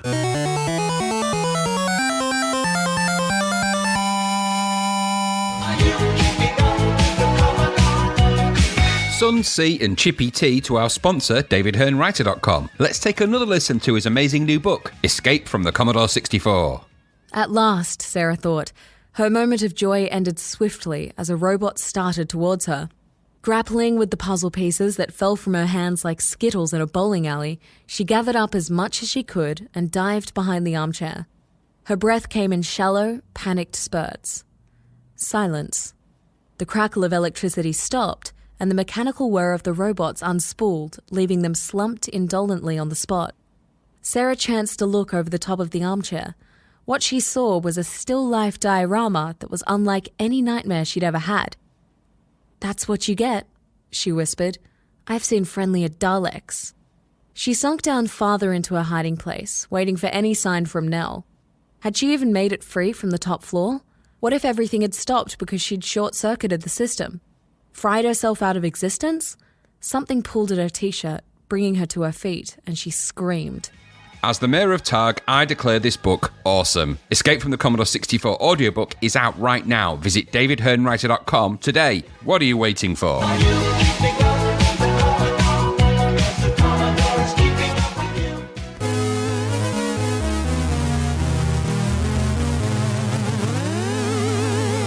And we're back for our last section. We've got 6 games to get through, so let's get in and let's get on with them, because our first one is The Living Daylights. So obviously we've had the film, now we get the game. So a new James Bond appears. So out with the dusty Henry Hoover, in with the new Dyson-style Timothy Dalton, cordless and everything, and not a speck of dust on him. No, fresh, all new, fresh and new and young, well fresh grown. Bond. So with the film comes another conversion of it to the C64. Pretty much all machines at the time, because of course, where there's a film, there's money to be had from software. So the game roughly follows the plot of the film, and that you proceed through the various locations from it, and your quest to take down Brad Whitaker, who is running. We said this about the time about the film, didn't we? That it's quite a convoluted plot that has issues trying to figure out what's going on. So the game kind of sort of does that. So you proceed through the various locations in your quest to take down Brad Whitaker, who is running arms or something, and there's something about a defecting Soviet spy. It's a female sniper who is also a cellist, and the Mujahideen are in there as well. So it's all quite a bit. So it's just the main issue with this plot. Going on there. Yeah, talking about film is it's far too complex with multiple threads weaving all over the place, and there's a lack of a decent bad guy really in this film. Yes, I agree. Oh yeah, and it's also something to do with Spearnum, which means death to spies, but actually isn't in the end. And who knows? It's not a bad Bond film, but with all that going on, that's the plot. It'd be hard to do justice to this on the 8-bit computers, so they haven't really attempted to do that. And what we have here is a left to right scrolling shooter sort of crossed with Missile Command over 8 levels that are locations from the film. So the C64 version is released by Domac. They're all released by Domac, and it's coded by David Barbour for Sculptured Software, where he'd already released the Flemmy Street Surfer and the Gambly Sport of Kings. So in this game, you obviously take on the role of James Bond, and you run from left to right through the various levels. At the top of the screen, enemies will pop out, and you must drag your cursor across the screen using the joystick and try to shoot them before they go back into cover. They will shoot you, and you have your health bar that slowly depletes at the bottom of the screen. If it runs out, you lose one of your 5 lives, and it's back to the start of the level for you. The first level sees you in Gibraltar. Then you move on to Russia for the next 2 levels. We head to Britain for level 4, then to the Fairground, which I think is in Germany, for the 5th level. After that, we visit Tangiers, a Russian airbase in Afghanistan. And then finally, Brad Whitaker's mansion for the final showdown. So that's the game. You do these, you don't change. So the game has issues. Each level is basically the same, and that's the problem. So it's just the backgrounds and the enemy sprites change. There's no variation to be had, apart from at one point you shoot some balloons, which come floating at you, which is in the fairground bit.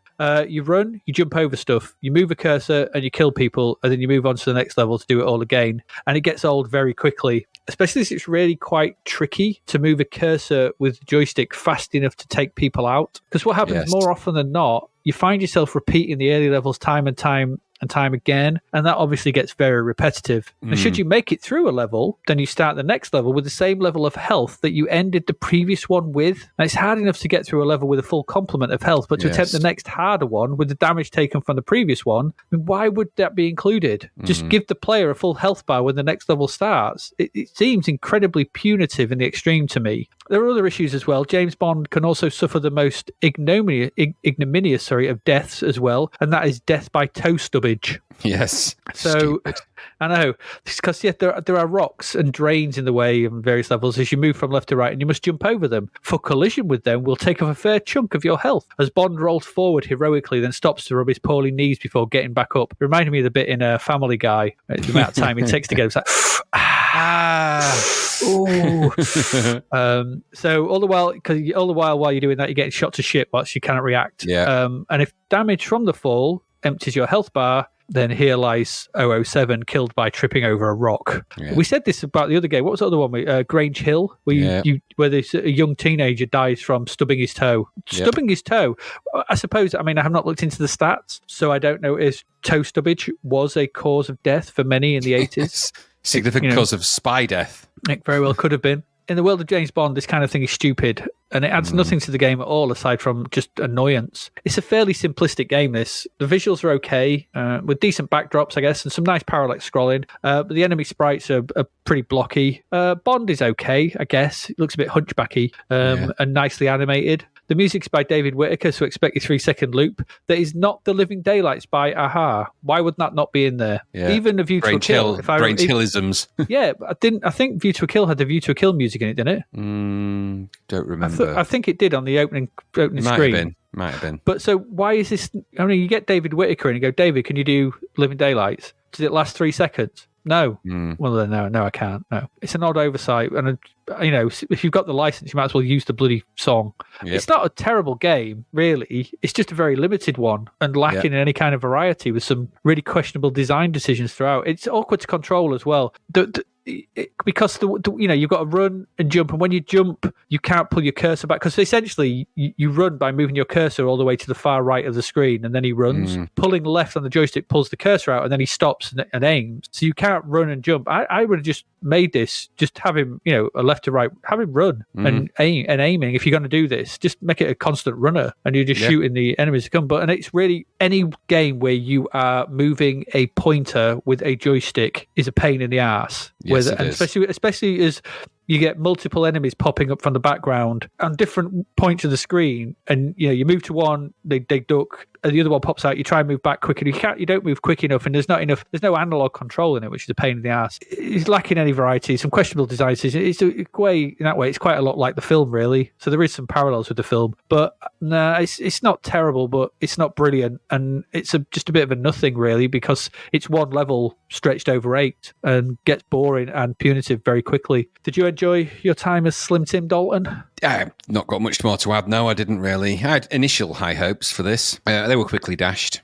The music was stirring, but it wasn't James Bond of any description. It didn't even have the basic, do. No, could have had that. And we know that it didn't work out so well in the previous one when he kind of staggered on with a sandwich, but make an effort at least. Yes. So, like you said, the game itself is pretty limiting. Controls are weird, quite frustrating. I kind of like what they were thinking of. I kind of liked it, and if you had a mouse and keyboard control, this would probably work quite well, but you don't. Yeah, exactly. So it doesn't work. So it doesn't work that well at all. And you just find yourself either a sitting duck because you're dragging your cursor halfway across the screen is enough time for them to shoot you when you're stood there, or tumbling over a rock and rubbing your sore grazed knee. And the jump, if that's what you call that jump, well, I put it's the opposite of a mighty bound. It's kind of a mini hop. He doesn't really jump. He's kind of, he's a weak Bond. He's got no springiness to him. He trips over rocks. He can't jump over a simple pebble. Graphics wise, it doesn't look too bad, I suppose, but it's just like you said, exactly as you described. It's very samey, becomes very tiresome very quickly.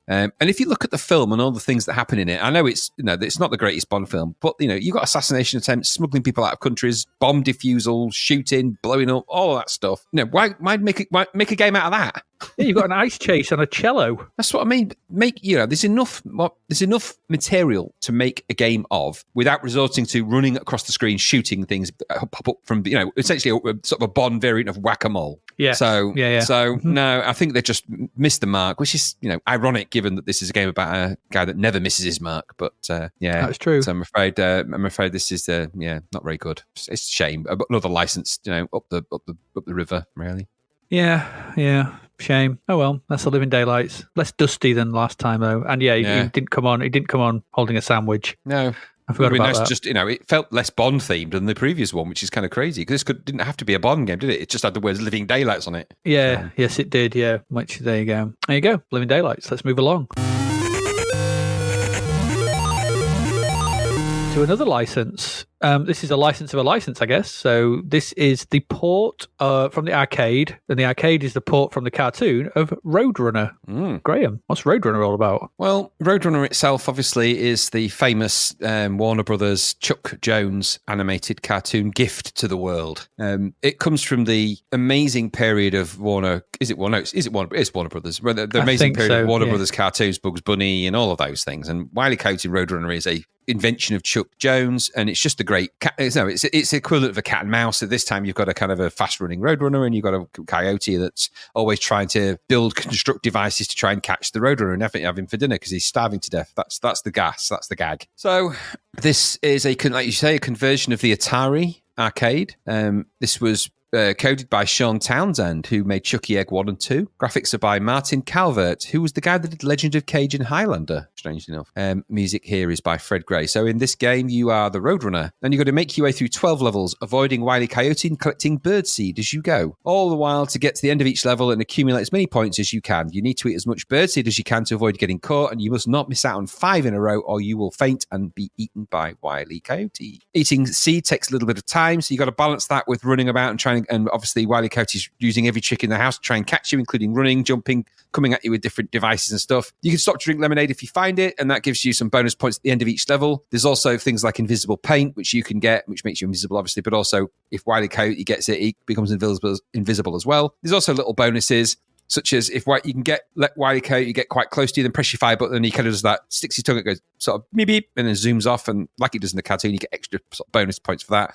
There's also cars, stones, landmines, abysses, cannons, and all that kind of stuff. And Wile E. Coyote will try and use different machines, such as rocket-powered skateboards and pogo sticks and all sorts to try and catch you. So in essence, it's the theme and essence of the cartoon in kind of in an arcade format. And it's quite a nice playable game. The graphics are actually pretty good on this. They're very close to the arcade style look and feel, and it plays a lot like the arcade. So it's an arcade from 1985, so it's obviously one of the more simpler arcades, but this does capture the essence of that. So graphically, it looks pretty good. The game sprites look really good, and the backgrounds, although they're obviously a tad samey, you can get away with it with this kind of cartoon-based stuff, and it actually looks really good. The colours and the graphics are right, and it's a lot like the arcade in that respect. The gameplay window is pretty much the whole screen, so you've got it's not like it's condensed in some of these games we've seen before where it's half the screen. You've got the whole screen to go at, and then you've got this little birdseed indicator that sort of sits at the top where you've got a little Roadrunner sort of pecking away at balls of seed, and obviously you've got to keep that topped up.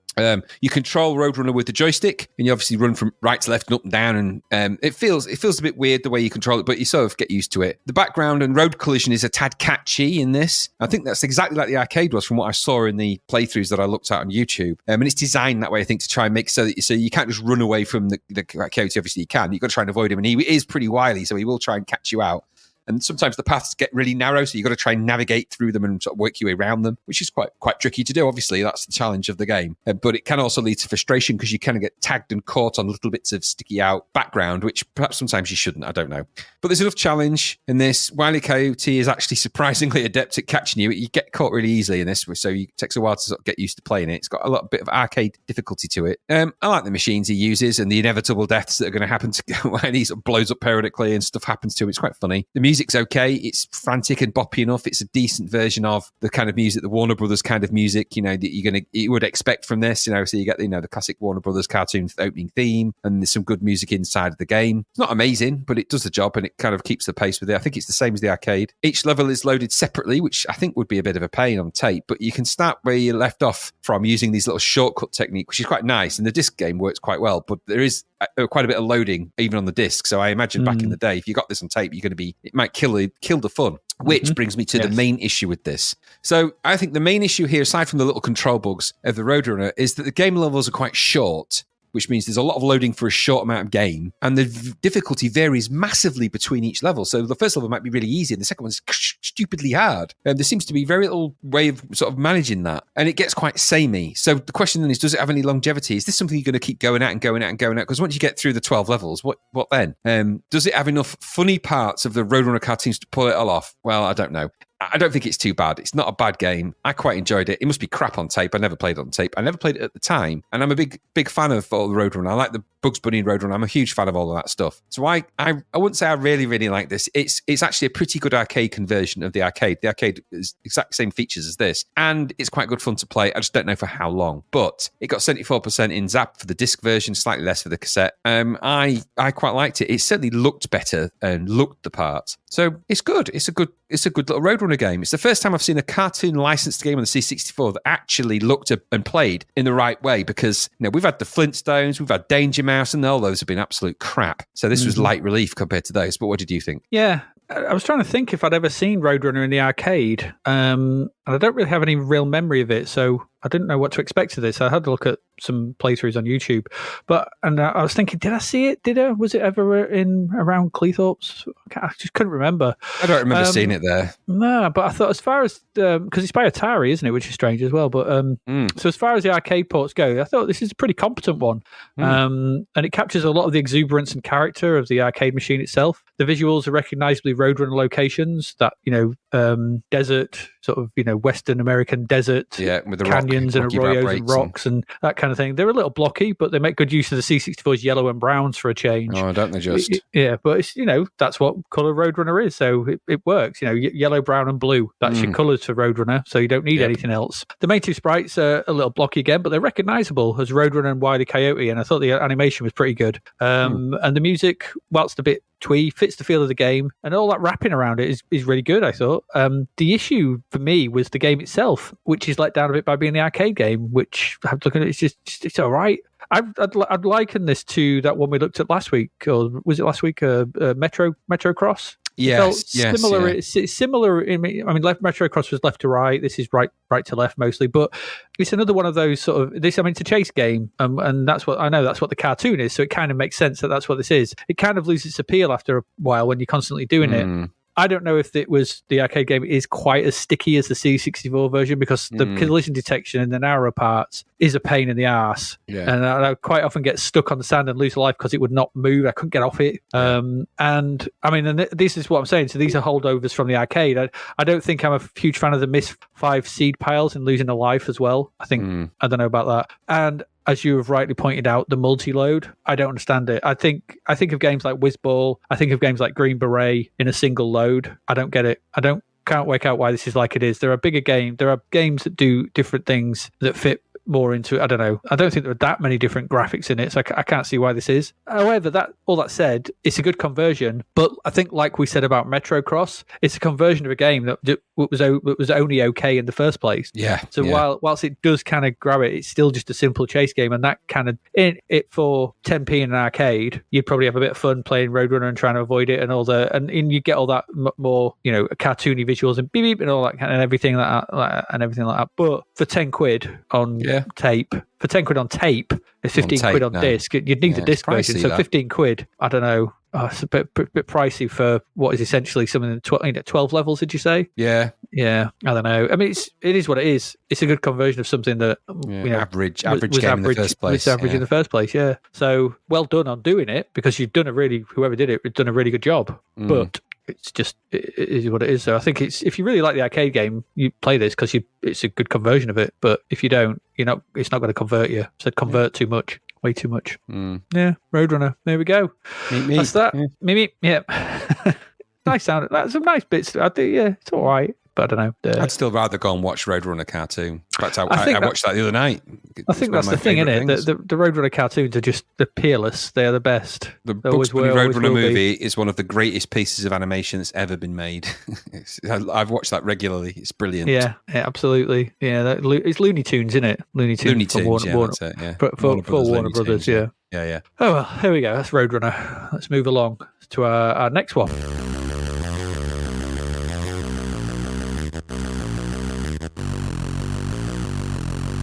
Which is another, it's a full price, 9 quid. This is Exolon. So, do you know what? It's nice every now and again to get a game with the absolute bare minimum of plot. Yeah. And that's certainly what Exolon does. You are stranded on an alien planet. You are 125 flick screens away from your spaceship. Get to it. That's it. There you go. No maze-like solar system. No space bulldozing. No hepped up on future drugs taken on vampires. Just get back to where you parked your vehicle. It's like a trip through the worst car park in the universe. That's what this is. So Yes. I forgot to note who released this. Who was it? Hewson.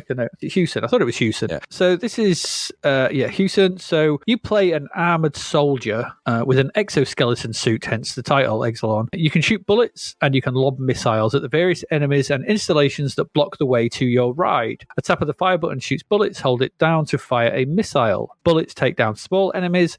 Missiles are used to blow up the big stuff. You only have 99 bullets, though, and 10 missiles, so go easy on them. Although, as you progress from screen to screen, you will find more ammo along the way. And when you die, and you will a lot, it refills your ammo. So this is pretty simple stuff, and it's similar, I thought, to Game Over. Yeah. In a way. Yeah. It's quite similar, and other left to right, so in that you walk left to right through flit screens and shoot everything that comes your way. So each screen only needs to be traversed once, though, in this, as it is ever onwards to the space car park with no going back. You are full on getting back to your car at all costs. There are all manner of things to blow up and destroy, from floating orbs and small planes to gun emplacement and rocks and all kinds of stuff. And everything dies nicely, and the big things blow up with a nice effect with bits firing off in all directions. Visually, this is all right. It was converted from the Spectrum and Amstrad originals by Nick Jones, and it looks, you can tell, because we've seen Nick Jones before with Frostbite and Equinox. Yeah, very similar look. It has the same look, and it's a similar feel to those. It just feels like one of those, and that's because this once again came from Raphael Checo, and essentially they're both working their way to Cybernoid at this point. Yeah, so these are steps along the way to Cybernoid, and you can see it happening. The visual looked like Jones's previous two games, with a very well animated but single color main character. It reminded me of the a more tooled up. What was his name? Arthur Fotheringham from Notes of Yesod. Yeah. So it reminded me of him. And nicely coloured backdrops that have good use of colour. Everything is well designed, and for the most part, it plays well. Although you do get some serious slowdown when big things blow up, but that's by the by. It's not all the time, and what it is. And if there are a few sprites on screen, but it passes. It's not too onerous. Certainly nowhere near what we saw on Quartet. That's for sure. Where that was barely playable after a while. The sound effects are okay, and I've sort of seen around that that really slated the title screen music that was done by Nick Jones. I quite liked the title screen music. I thought it was okay. Yeah. So it was all right. There's not a lot more to say on this one.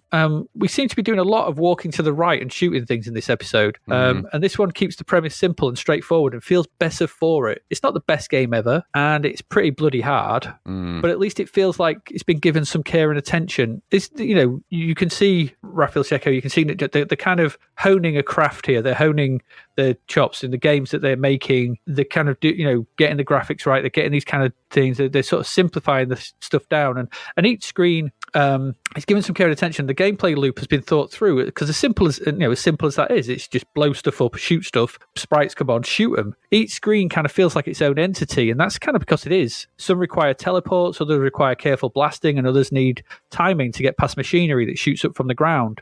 So they're kind of like puzzle screens, and each one feels different. And as you move forward and move through them, it's hard. I mean, I didn't get very far into it because it is really hard. But, I'd like to think that it kind of keeps on with that sort of inventiveness and stuff that keeps going. And you get more, I think you get more ammo and stuff, and more, you get a better sort of exoskeleton and stuff as you progress. So it keeps the variety up. If one had to be critical, I think the lack of a cohesive whole to the game does mean it can feel a little compartmentalized. Like nothing really fits together cohesively. Like it's just screen after screen after screen after screen, where because each one's in and of itself a thing, it doesn't feel like a cohesive world that you're moving through. So that can feel a bit weird. And I think the collision detection could be a little more forgiving because of the way you move. You're quite slow. You're a bit ploddy. You're a bit trudgy, and you're jumping and stuff. Some of the sprites, especially those ones that kind of go on sort of sine wave paths, where they sort of float on and they go up and down, and you'll get one that's a bit low and a bit high, and you can't get them both, and you kind of think you ducked under it, but it's not, because the collision detection's a bit too harsh. I think that it could have been evened out a bit, just to give the player a little bit more ability to progress. All that said, though, if you compare this with Game Over, I'd rather play this any day of the week. This was okay. 64% it got. Yeah, maybe a little higher, maybe. I don't know, but I think this is okay. In comparison to what we've been put in front of us so far. Maybe that's why I thought it was okay. I don't know, but yeah, this was a solid little blaster I don't know, £9, I guess, because it's quite hard and depends how much it gets going later on. What did you think? Did you enjoy it? It's nice looking. Good. It's got a good presentation. It has the looks, and that's the good thing because these games do start to have a look. It felt to me a little bit straight from the Houston playbook in terms of man in spacesuit walking on surface of something, finding stuff, or working their way towards a thing. This seems to be what Houston do a lot of. But that said, it's not bad, is it? Flick screen, nice graphics. I think the sprites are really nice in this. The graphic, it looks great. Good animations as well. Nice tidy little animations. There's a lot to like. It's a bit dry, the game, isn't it? It's a little bit dry in terms of its because its thematic is simple. I think it's a bit unforgiving, and so little is given to you that it can feel a bit over punishing. And I quite like the sounds and the music. It's all good. I thought it was pretty good music. I don't know what Zach were on about, but it's above average for this kind of flick screen sort of find and get to something kind of game. Sort of find your spaceship thing. I liked what I could get to. That's, I suppose, is the best thing I can say about this. But some of the enemies seemed too frequent, and I ran out of lives pretty quick generally. Yeah, and I found and that meant I ran out of patience just as quick. Because there's so little given to you in terms of you don't get so far and then something happens or you get a little message of support. There's very little player feedback in this game to give you progression or indications of anything. It's just start and then screen after screen after screen, like you say. Yeah. So I think because it's missing those little bits of encouragement even, or finding things that help, or stuff like that, it feels it's a bit missing. There's just gaps in there, and I think that it's the gaps in this that maybe sort of make it feel empty and a bit soulless. And I think because of that, you don't really have a lot of you're not going to have, like, if you imagine something that's similar to this, I suppose, in a way, is the Sacred Arm of Antiriad.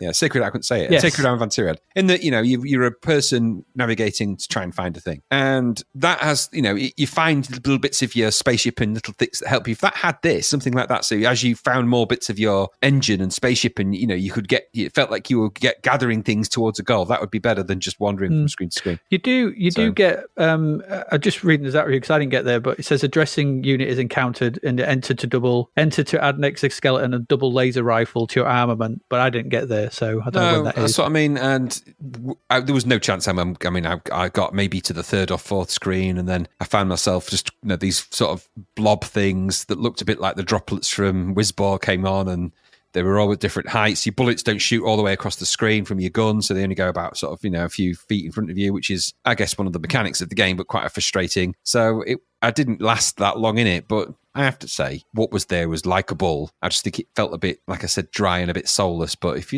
there's appeal. I think it got a bit harsh punishment from Zap at 64%. I think it deserves to be in the 70s at least. It's not that bad. It's better than average. So yeah, I think so as well. Yeah, but you can't win them all, can you? So. You cannot. No. So there you go. That's Exolon. It wasn't excellent. It was okay. It was pretty okay. There you go. Okay. Excel okay.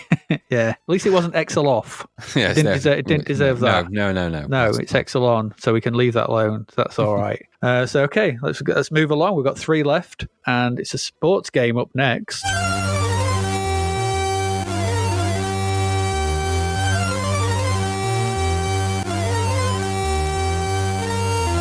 But not just any old sports game. Graham, you're out in the neighborhood. Tell us all about your time playing street sports baseball. So another Epic's game rises from the fire. This one created by Greg Omi. I don't know if he did any more of the street sports, because this actually becomes a series, doesn't it? This street sports basketball later on. It does, yes. So obviously this is a baseball game, and you're taking to the street to play some baseball this time, as opposed to the more formal place where you would do that. You'd start this game off. It's got a lot of classic Epic's presentation to this. So it's got the spit and polish. So you start off by choosing your kind of field. And in this, you're actually choosing between kind of a grassy sort of wasteland, not wasteland, but a field. Yeah, not a sports field. Yeah, neighborhood, Yeah. Or a car park.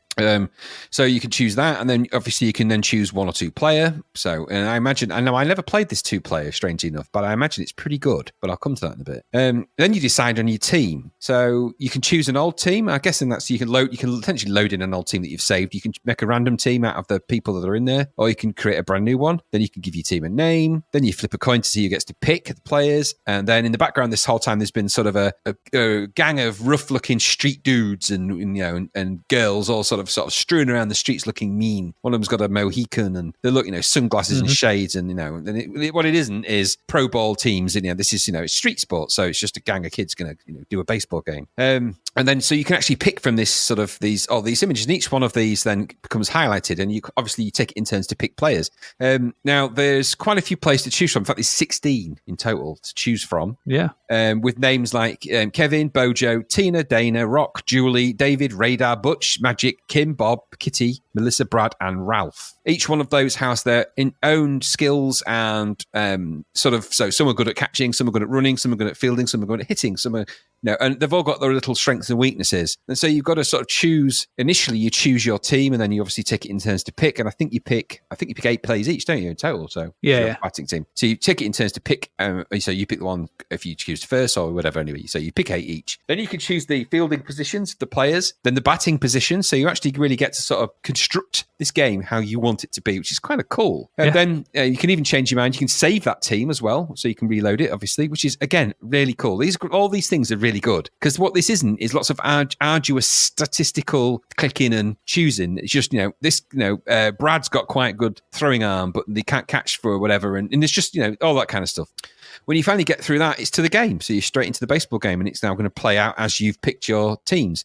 The screen is divided into 3 with a sort of an overview. The upper part is where you find all your necessary information, your scoring information. It's actually on the fence at the back, isn't it? So it depends. Yeah, it's it's a wire mesh fence. I think if you're on the with little things stuck to the fence, I quite like that. Yeah, and that's your current score, who the batter is, the innings that you're in, the list of the balls and strikes and outs, and all that kind of stuff. In the window on the left, you see what's happening with this sort of an isometric view, of a perspective view of the play, and then the right gives you the kind of radar view of the whole field, and then also when the pitch is up, you see the throw in the bat from a kind of a top orthographic kind of view, which is really nice. So the way that constructs that mode of play is excellent, because that really gives you a feel for what's going on, how this is going to play. And then obviously if you're batting, you've got to try and hit the ball and get around the diamond to score. So you can go from base to base to base, or get all the way around if you've done that. I don't think you're ever going to do that against the computer, by the way, ever. No, no, you're not. So you do that, obviously, and then if you're fielding, you're pitching, and when you're batting, you can sort of swing and do it, swing in certain kind of, you can alter it with the joystick essentially to try and swing, because the ball's obviously going to be pitched, and the pitcher's going to try and catch you up doing fastballs, spin balls, and try and curve the ball around you and stuff like that. So you've got to try and hit that. If you do hit that, obviously you might get caught, or it's going to get picked up, and you've got to try and navigate around and try and score bases, and eventually get around the whole thing, and then you're going to be scoring more points and everything else. If you're pitching, you get to sort of, the nuances of pitching are controlled with the joystick. You can sort of do that. You've got to be careful that you don't hit the play with the ball or go too wide, because it's an out. So you can't do that too many times. Obviously, I don't know all the rules of baseball, but if you get too many strikeouts, if you try and hit the ball and it's either you miss it or it was a foul, but you still went for it, you can only do that 3 times, and then that player is out, and then eventually your team's out if you get too many outs. And so you switch obviously between batting and things. So it plays out as a really good little baseball game.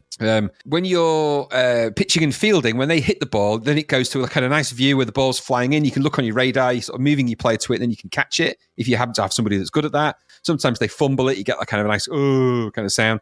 Then you can hurl the ball back into the various different bases, because if you manage to tag the player or the base before he gets to put his foot on that base point, then they're out. So you can, I never actually encountered them trying to pinch bases when I was playing this, but in the game I played. But I imagine they probably do if you get more into it.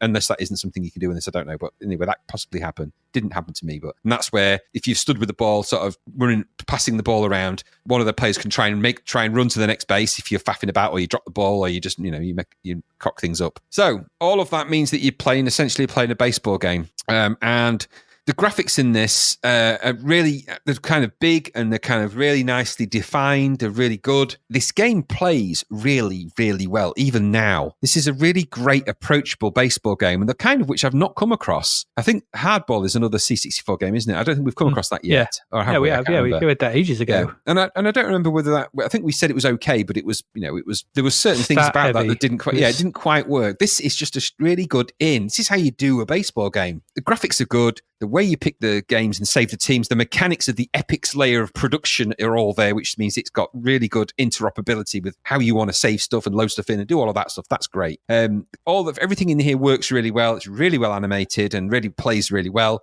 It's got some interesting sort of, epics typical title music and some very limited sounds in the actual game itself, but you do get them, with some these little car sounds as well, which are quite nice little touches. So you've got car horn sounds, stuff like that. Yes. It's quite good like that. There's little epics thematic details that they always seem to put into the games that genuinely are the little fine details that really make these games kind of special. So I thought this is a really good baseball game. The best one I've played on the C64. The CPU play is really hard though. And it's just, and that's always a bit of a letdown with these things. Just give your players if you're playing the CPU, make them make a few mistakes because they just seem to slog the ball every time I pitch. Maybe that's just me being a crap pitcher on this game. Anyway, but it's still fun to play. It just felt a bit like I was fighting a losing battle. But it's really, really good. And I think 2-player, this game would be amazing and would be brilliant fun.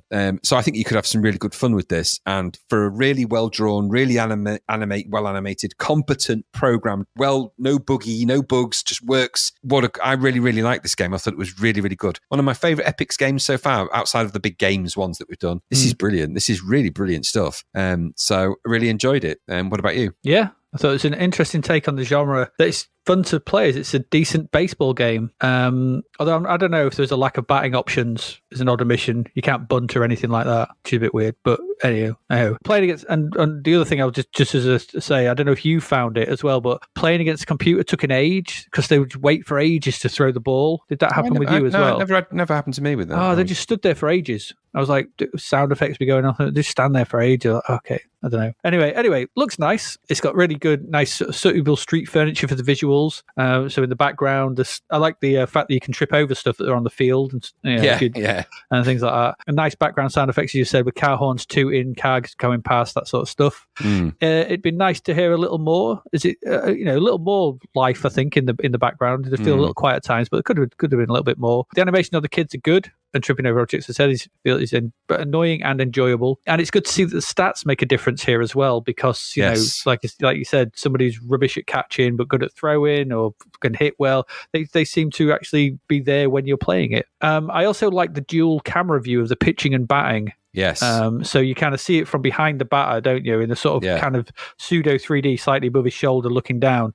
But on the right, there's also that top-down view. Yeah, the sort of radar view. So you get a bit more of a sort of sense of whether it's going out or in or when to sort of swing at it. That's a really good thing. That's a really nice touch. That's actually the best screen to watch when you're playing it, because I found it easy to hit the ball when I was looking at that screen than trying to judge it in sort of pseudo 3D. Absolutely, yes. But in 2-player, I can imagine the pitching one is the better one. So you kind of playing to both. So it's a really nice dual screen sort of setup there, which I really liked. And once you got the hang of it, you could knock some nice balls out into the distance. But the computer was dead hard. And I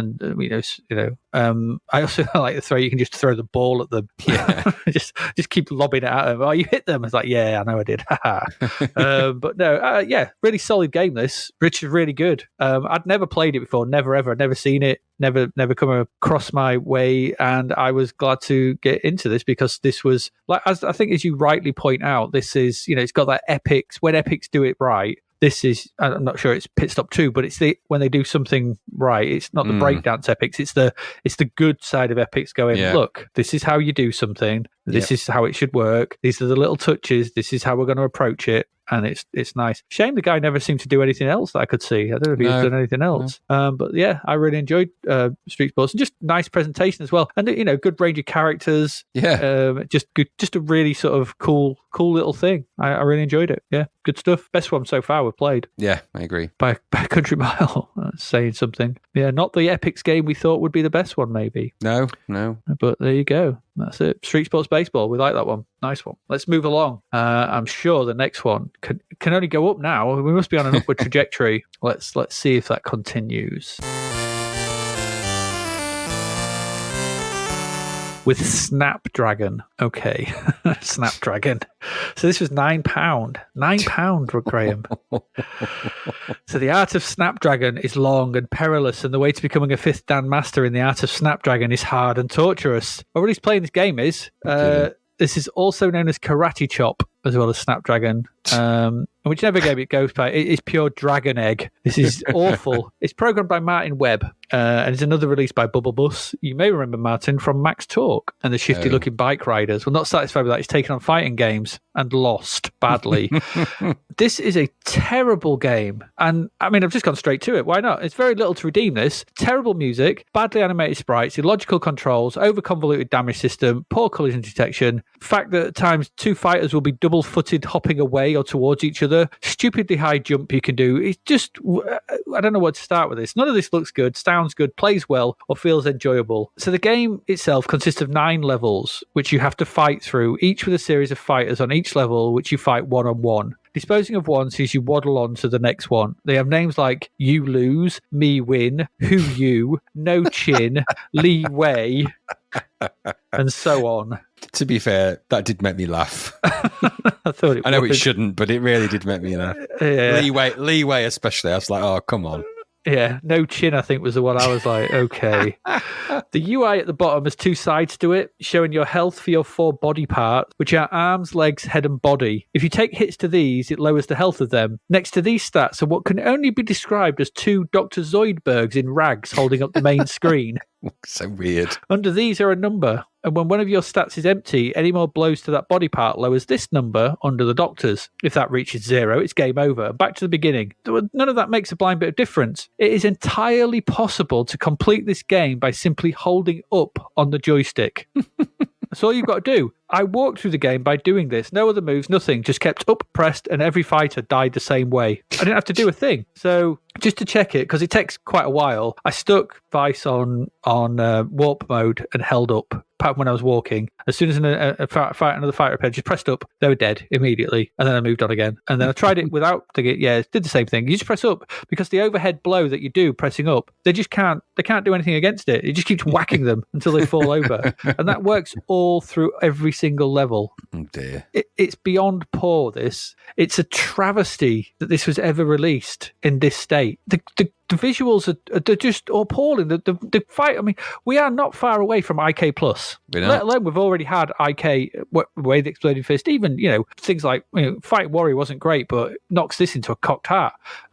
Fist 2, we've seen games, we've seen what the C64 can do, especially from a visual point of view. These, I don't even know how to describe them. They're like weird, black outlined, overly weirdly animated slappers things with it's as bad as, if not worse than, that crappy options simulator we played the other week. Samurai whatever. Yeah. What was that one called? Samurai something or other. This is worse. It's a broken thing. It doesn't even get the fundamentals right, because it's broken from the get-go. The moves at your disposal are all pointless. There's no sense of impact. There's no decent sound effects. Levels go on for a time, and the next one just appears, which is a different colour to the last. It's another piece of rubbish that should never, ever, ever have seen a tape or disc release in this state. I don't know how they had the audacity to ask for £9 for this, and I don't know how this got 14%. We've said that some should get 0, and this is another one. Yes. The baseball bat adage: dreadful, broken, awful. You'll go a long way. This was terrible. This is probably, I thought when I played Realm, that was probably the worst thing I've ever played, and I think this might beat it. Either way, this episode has seen, I think, the 2 worst games. I don't know, Circus. This has got 2 genuine contenders for the worst games we have ever played in this episode, and this is one of them. Awful crap. What about you? This is utter shit. I mean, it is. It's just crap. Badly drawn, blocky, fightery things, rubbish controls, but rubbish moves. You get through the game with one move, as you rightly point out. It's just terrible. Really bad. Full price. Are you having a laugh? Really? Come on. You're just taking the piss. This is just shit. I don't know how they had the courage to release this, if I was honest, because I think I think this is just wrong. I don't think this should ever have been released, and clearly it's proof that they were just making a quick buck. Because there's probably enough. There might be 100 suckers out there that buy this. Where there's a quick 800 quid or whatever. Take off your percentage. I don't know. That's the only thing I can think of. This is just being pushed out like a really painful shit. So it's just awful. And you know what it said to me? And as much as I didn't like it, that C16 Kung Fu Master thing that we played when we did the C16 special. Yeah. That was better than this. And that's on a C16, for God's sake. And that was awful. And that was crap, but that was better than this. Because this is just rubbish. Honestly, where do they get off releasing that now? Terrible, terrible thing. And as you rightly point out, the 0% award is going to be a contested award for the bread bins, I think, this year. And that's a contender because it is utterly, utterly shocking that was released. It's wrong. You're ripping people off and it's wrong. Even now. Terrible, terrible thing. Really bad. Really, really bad. Yeah. I didn't know what to make of it. I was like, what am I doing? What's going on here? I couldn't quite believe it and I thought maybe, because when it first unveiled itself, I was thinking maybe it's because even Bruce Lee, which is way older than this, is better than this. And that's, that's Bruce Lee's so much better than this. Yeah, but this should, we're talking many years later. Yeah, and and there's a lot more practiced code and people have got better at making games overall, but not this one. But, just take some lessons from those games if you're going to do something like this. If you're going to do a little sprite running around fighting stuff, I mean, for God's sake, even Legend of Cage is better than this, and that was awful. So yeah, it's just no. I don't want to think about it anymore. It's painful. Painful on the eyes and brain. It's awful. Absolute shit. Absolute shit. And don't forget, like I said, we've got this isn't like a 1984 game thingy. This is a new game, and we've got not just IK Plus coming up. We've got Usagi Yojimbo coming up to show that how these games can be, whether it's fighting games, whether it's scrolling fighting games, whatever. I don't know. Yeah. It's a waste of tape. I mean, you'd have been better off trying to eating it and then shitting it out. Because that would have been more enjoyable. Absolutely. And the noises your ass made on the way out trying to record them and load them into your C64. Absolutely, it would. And that would have been giving you the same. I think if I'd have got this on tape, I think I'd have taken it to the car stereo and put it in there, because that destroyed all tapes, our car stereo. It would have ended in there getting chewed. Yeah. Well, snap, drag off. Yep. We can do it with this one. Certainly can. Bloody shit. Awful. Crap, drag off. Yep, crap. Yeah, crap. Dreadful. Let's move along. We've got one more left. And this, I think, may get interesting. Okay.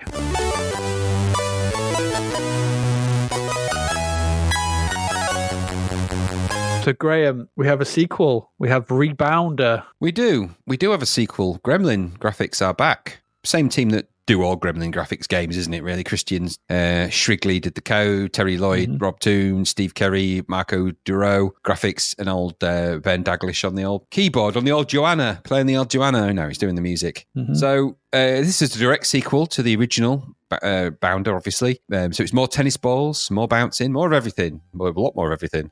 So like Bounder, you have to guide your bouncing tennis ball over a series of sky-high pathways, avoiding the gaps and obstacles and sticking to the paths, stick to the moors. To do this, you've got to ensure you bounce on friendly blocks or pathways, and don't go in a gap. Don't land on a line because it'll break your spine. Don't go in a gap because it'll give you a slap. That well-known childhood rhyme. So yeah, if you get dropping the gaps, you're going to start losing lives and stuff here. Additionally, there's enemies here that float about and try and shoot and kill you. You can fire tennis balls at your enemies. I don't think you could do that in the original Bounder. I couldn't remember, and I wasn't going to. No, you could not. So you can shoot stuff, which turns what is a one mechanic game into a completely different mechanic game. Big, massive problem. Number one, you're crossing the streams again. Told you bad things happen when you do that. Yep.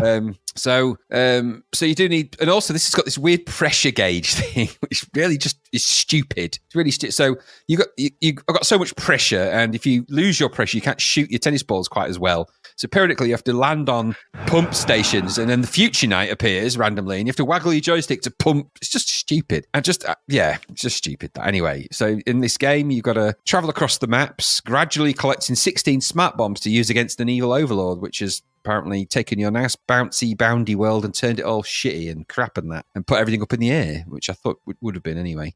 Once you complete a level, you'll be at a junction. Ooh, junctions in this one where you fight, because the other one just scrolled upwards, didn't it? Just perpetually it did. Always up. Take note, because that was quite a good thing.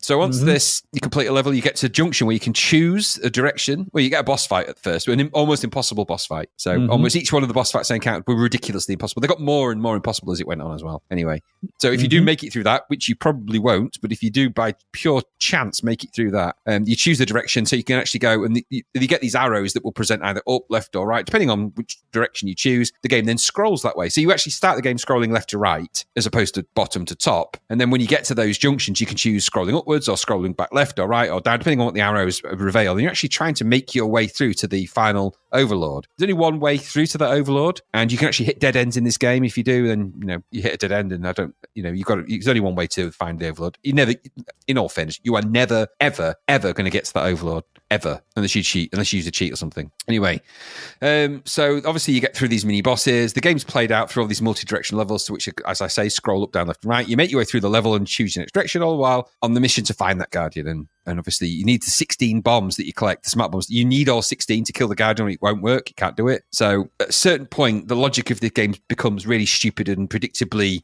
for these kind of games, impossible. You've got obviously bad stuff in here, so spikes and traps and all that kind of thing. There's also unknown squares, which are marked with a question mark. Sometimes you get helpful things, longer jumps and extra time, and sometimes they're traps as well. That was a problem we noted in the first game, wasn't it? That it's not nice to do things like that in games like this. Mm-hmm. So there's lots of moving parts, lots of bouncing, lots of shooting, lots of colour, lots of enemies, lots of things going on. And this seems to be a little bit of a curse of recent Gremlin games, doesn't it? Where they throw literally everything in it but the kitchen sink. Because didn't they do exactly the same thing with that thing on a Spring sequel? Mm-hmm. So you can even get weapons upgrades in this, which you will need to kill bosses. Again, it's just cramming wrong logic, wrong game. And all of this is set to some really bouncy music. Now, I quite like the music for this game. I quite like the Ben Daglish music. It's not everyone's cup of tea, but I actually quite like it. It's just quite jolly. In a game that feels pretty bleak and depressing, actually, considering how much colour and bouncing and moving there is going on. It actually feels pretty grim. But it's got that kind of parallax effect, which does give a nice illusion of depth, I suppose. And it all plays and moves. And it's,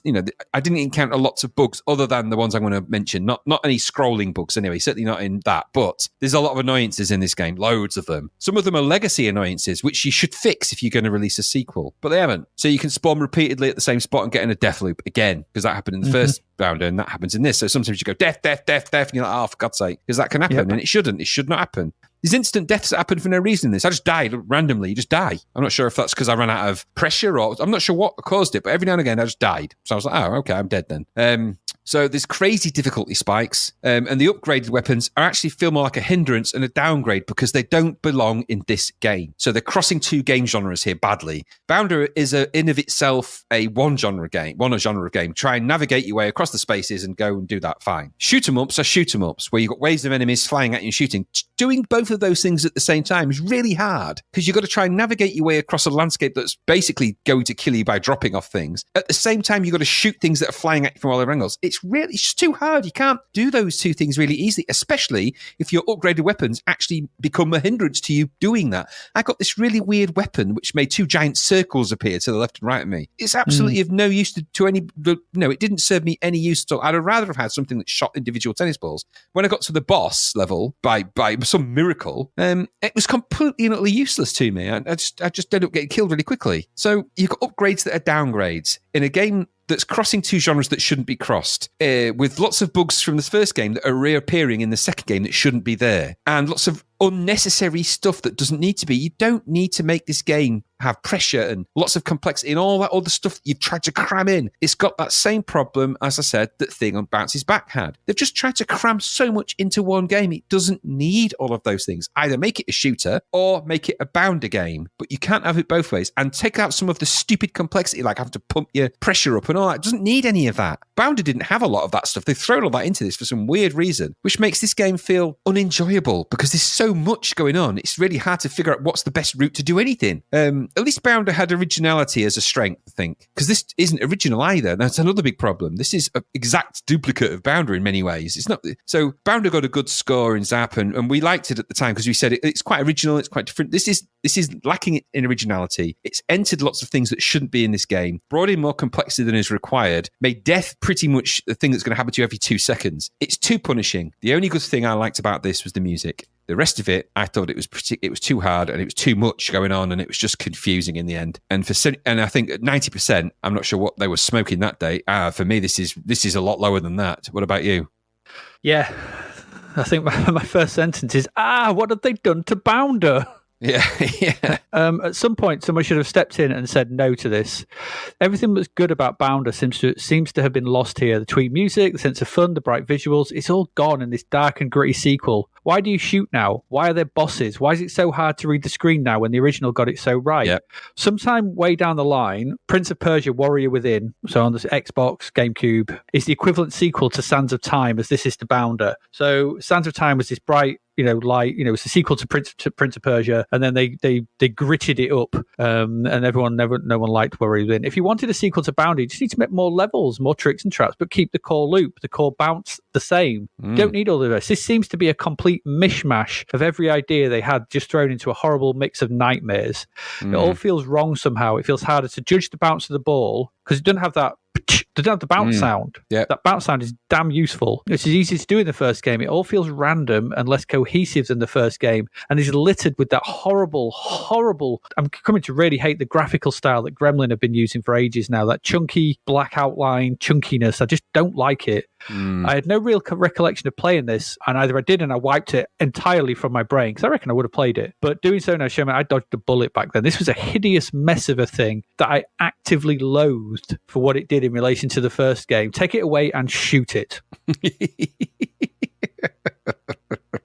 Pop the balls. Yeah, the boss. Oh my God, they move so fast around the edge of the screen that you're trying to shoot in 8 ways. You can't keep up with them, and they're just muller you. You're just done. And why are they even there? And then why can you go up top? And then there's different stuff, and it's just a mess. You could have done I don't know. Oh, we just need to shove all this stuff in because we can now. Like you've fundamentally misunderstood the good thing you created with Bounder by bowing to other either modern conceits that it has to have shooting, it has to have upgrades, and it has to have this, and it has to have that. It's like, no, it doesn't. There's a reason Bounder got a gold medal and still works. There's a reason why you can go back to Bounder and still enjoy it, because it's simple and it does that thing right. Well, they pushed in other games into this. It felt like they'd taken Bulldog, they'd taken Future Night, they'd got Bounder, and they just squashed it all into one game, and it doesn't work. Yeah. This game doesn't. I mean, it doesn't work as a game. It's not fun. Games have to be fun. Bounder was fun. It was a bit of light entertainment. It was different. This is a tragedy. Yeah. It's a tragedy. Don't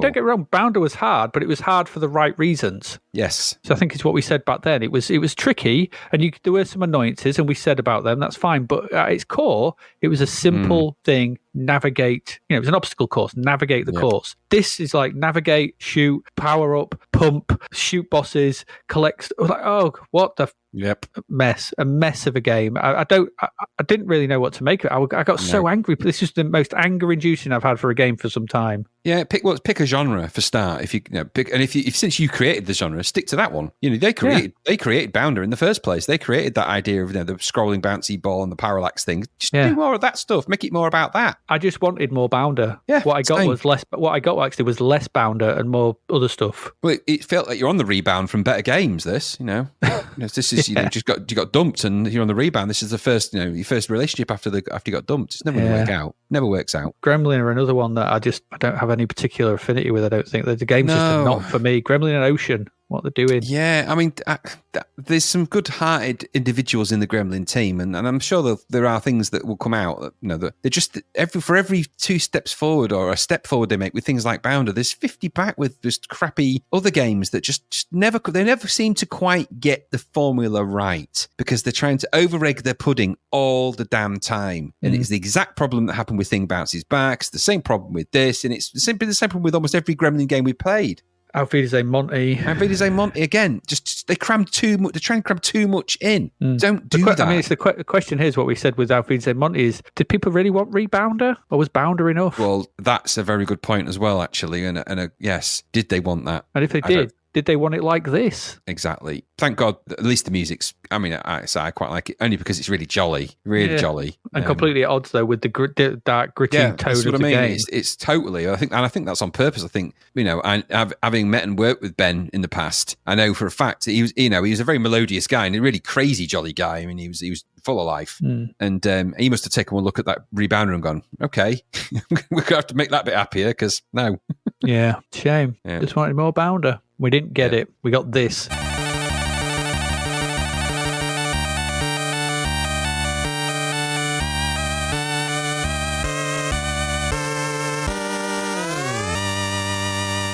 There we go. Oh, that's I don't know what to make of this episode. The last 2 games are a 2-finger stink bomb, aren't they? That's you've just been double poked in the wrong places. I really have. I've been I've been pumped in the wrong place by a rebounder. Yes, exactly. All right. What did we look at this week? Christ. California Games. Yeah. Looks nice. Yeah. Realm. Doesn't look nice. Doesn't look nice. Don't play nice. Game over. Stupidly hard and pointless. Transatlantic laser-eyed eagles in stupidest game ever made. Madness. You are. That's going to be a contender for the stupidest idea at the end of this year. You know, absolutely, it must be. Mystery of the Nile, Spectrum knockoff. Well, not a very good one. Living Daylights, a Bond knockoff, not very good one. Run to the right, James. Run to the right. Run to the right. Don't trip over a pebble. Oh, you bet your knee. Oh, come here. I'll get some Germaline on it for you.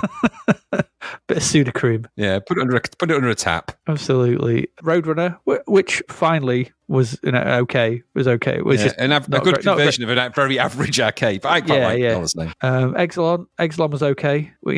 Again, a bit samey, but it was okay. Finally, we got to go with Street Sports Baseball. That was good. We liked that one. And then we got the the stink palm of Snapdragon. And then the anger-inducing rebounder. That's what we've had this week. It's been an odd episode, I have to say. It's been a very odd episode of games. I don't know. What we got coming up next week. Interesting to see how these go, because we've got Synapse. Okay. Deceptor. That was that crap vote, wasn't it? It was. Mr. Weems and the She-Vampires. Oh, dear. Death Wish 3. Oh, dear. Ethics out the window. There we go. Wave them goodbye. Bye, Ethics. See you later. Thunderbolt. Star Paws. Okay. Could be okay. Convoy Raider. Pirates. Okay. Rebel. Denarius. And finally, Kickstart 2. Hopefully there's some decent stuff. Denarius a shooter? It's another side-scrolling shooter. Yeah, I think so. Sounds like one. It's a budget one, I think. Okay. Yeah, I think it is. Pirates will be interesting, actually. Denarius. Let me have a look. Yeah, Pirates. Yeah, Sid Meier, isn't it? Yeah, Sid Meier, yeah. So that should be interesting. Let's have a look at Denarius. Hang on a minute. I'm just trying to get it to it. See what it is. I remember it being a shooter, but I could be completely wrong. I don't think you are. I think it is, but I'll tell you. Yeah, it is yes, it is. It's a budget upward scrolling shooter, I think. Okay. It's like a bit like Warhawk, I think. Something like that. They were okay about it. But yeah, so that's what we've got coming up next week. Hopefully, you'll stick with us and listen to them. I'm sure you will. If you haven't, obviously we say this every week, but we have a Patreon, which is at zappedtothepast.com/Patreon. There are 2 tiers. There is the £1 tier, where you can just chuck us a quid a month, or the equivalent of a quid a month, and that helps us out, and that's really cool. Or you can pay for the higher tier. It's equivalent of £4.50, which gets you access to the Discord, early episodes, extra episodes, all kinds of stuff. Full episodes, the ability to ask us questions for the Ask Us Anything episodes, all that kind of stuff that goes on, and things like that. So, and obviously, it helps us keep going, server costs and all that kind of stuff to keep the podcast up and running. And if you want to go and join that, you can go, like I said, patreon.com/zapped-to-the-past. And also as well, if you don't want to do that, then rate and review us somewhere on something, whatever you're listening to this on, because people do that, and then it, algorithms do stuff. An album by Rush? Quite possibly, yes. We have an album by Rush coming up in the music section in the next few months. The next few episodes. So set your expectations to stun, and I'm going to be gone for 10-15 minutes. Yes, no doubt, or something like that. Right. So there we go. That was it. That was episode 62. We are halfway through September. I think we finished there. Anything more you want to add? No, I've had enough. Them last two games have exhausted my brain. They really have. No, I don't want to think about any more Snapdragon in or rebounding. Just God. I don't either. So on that note, let's say goodbye. I have been Adrian Mills. I have been Graham Raddings. And you have been listening to Zapped to the Past, and we will see you again next week. Goodbye. Thank you for listening to the Zapped to the Past podcast. We hope you enjoyed our deep dive into the world of Commodore 64 games, as well as the music, films and TV from around the 1980s, driven, of course, by the issue of Zap 64 magazine published at that time. We will return with a whole new batch of games and stuff to talk about next week. Until then, if you want to listen to or download previous episodes of Zapped to the Past, and why wouldn't you, they can all be found on our website at zappedtothepast.com, as well as being available on Podbean, Apple Podcasts, Google Podcasts, Spotify, Deezer, Audible, Player FM, and, well, pretty much anywhere where we can upload them. By the way, we do always love to hear from our amazing listeners, so if you'd like to contact us about anything in the podcast or beyond, you can do so by emailing us at zappedtothepast@gmail.com. We're also active on Twitter under @ZapToThe, as well as Facebook, Instagram, and most social media platforms. Just search for Zapped to the Past and you'll find us. Oh, and if you like the podcast and what we're doing, please do like, share, review, rate us. It really helps. Something, apparently. The Zapped to the Past podcast is written and produced by Adrian Mills and Graham Raddings and recorded at Flaky Bits 2.0 Studio. All opinions expressed are those of the writers, and while we indeed love Zap 64 magazine, the Zapped to the Past podcast is not affiliated with it in any way. Stay safe, see you next time, and remember, we play these games so you don't have to.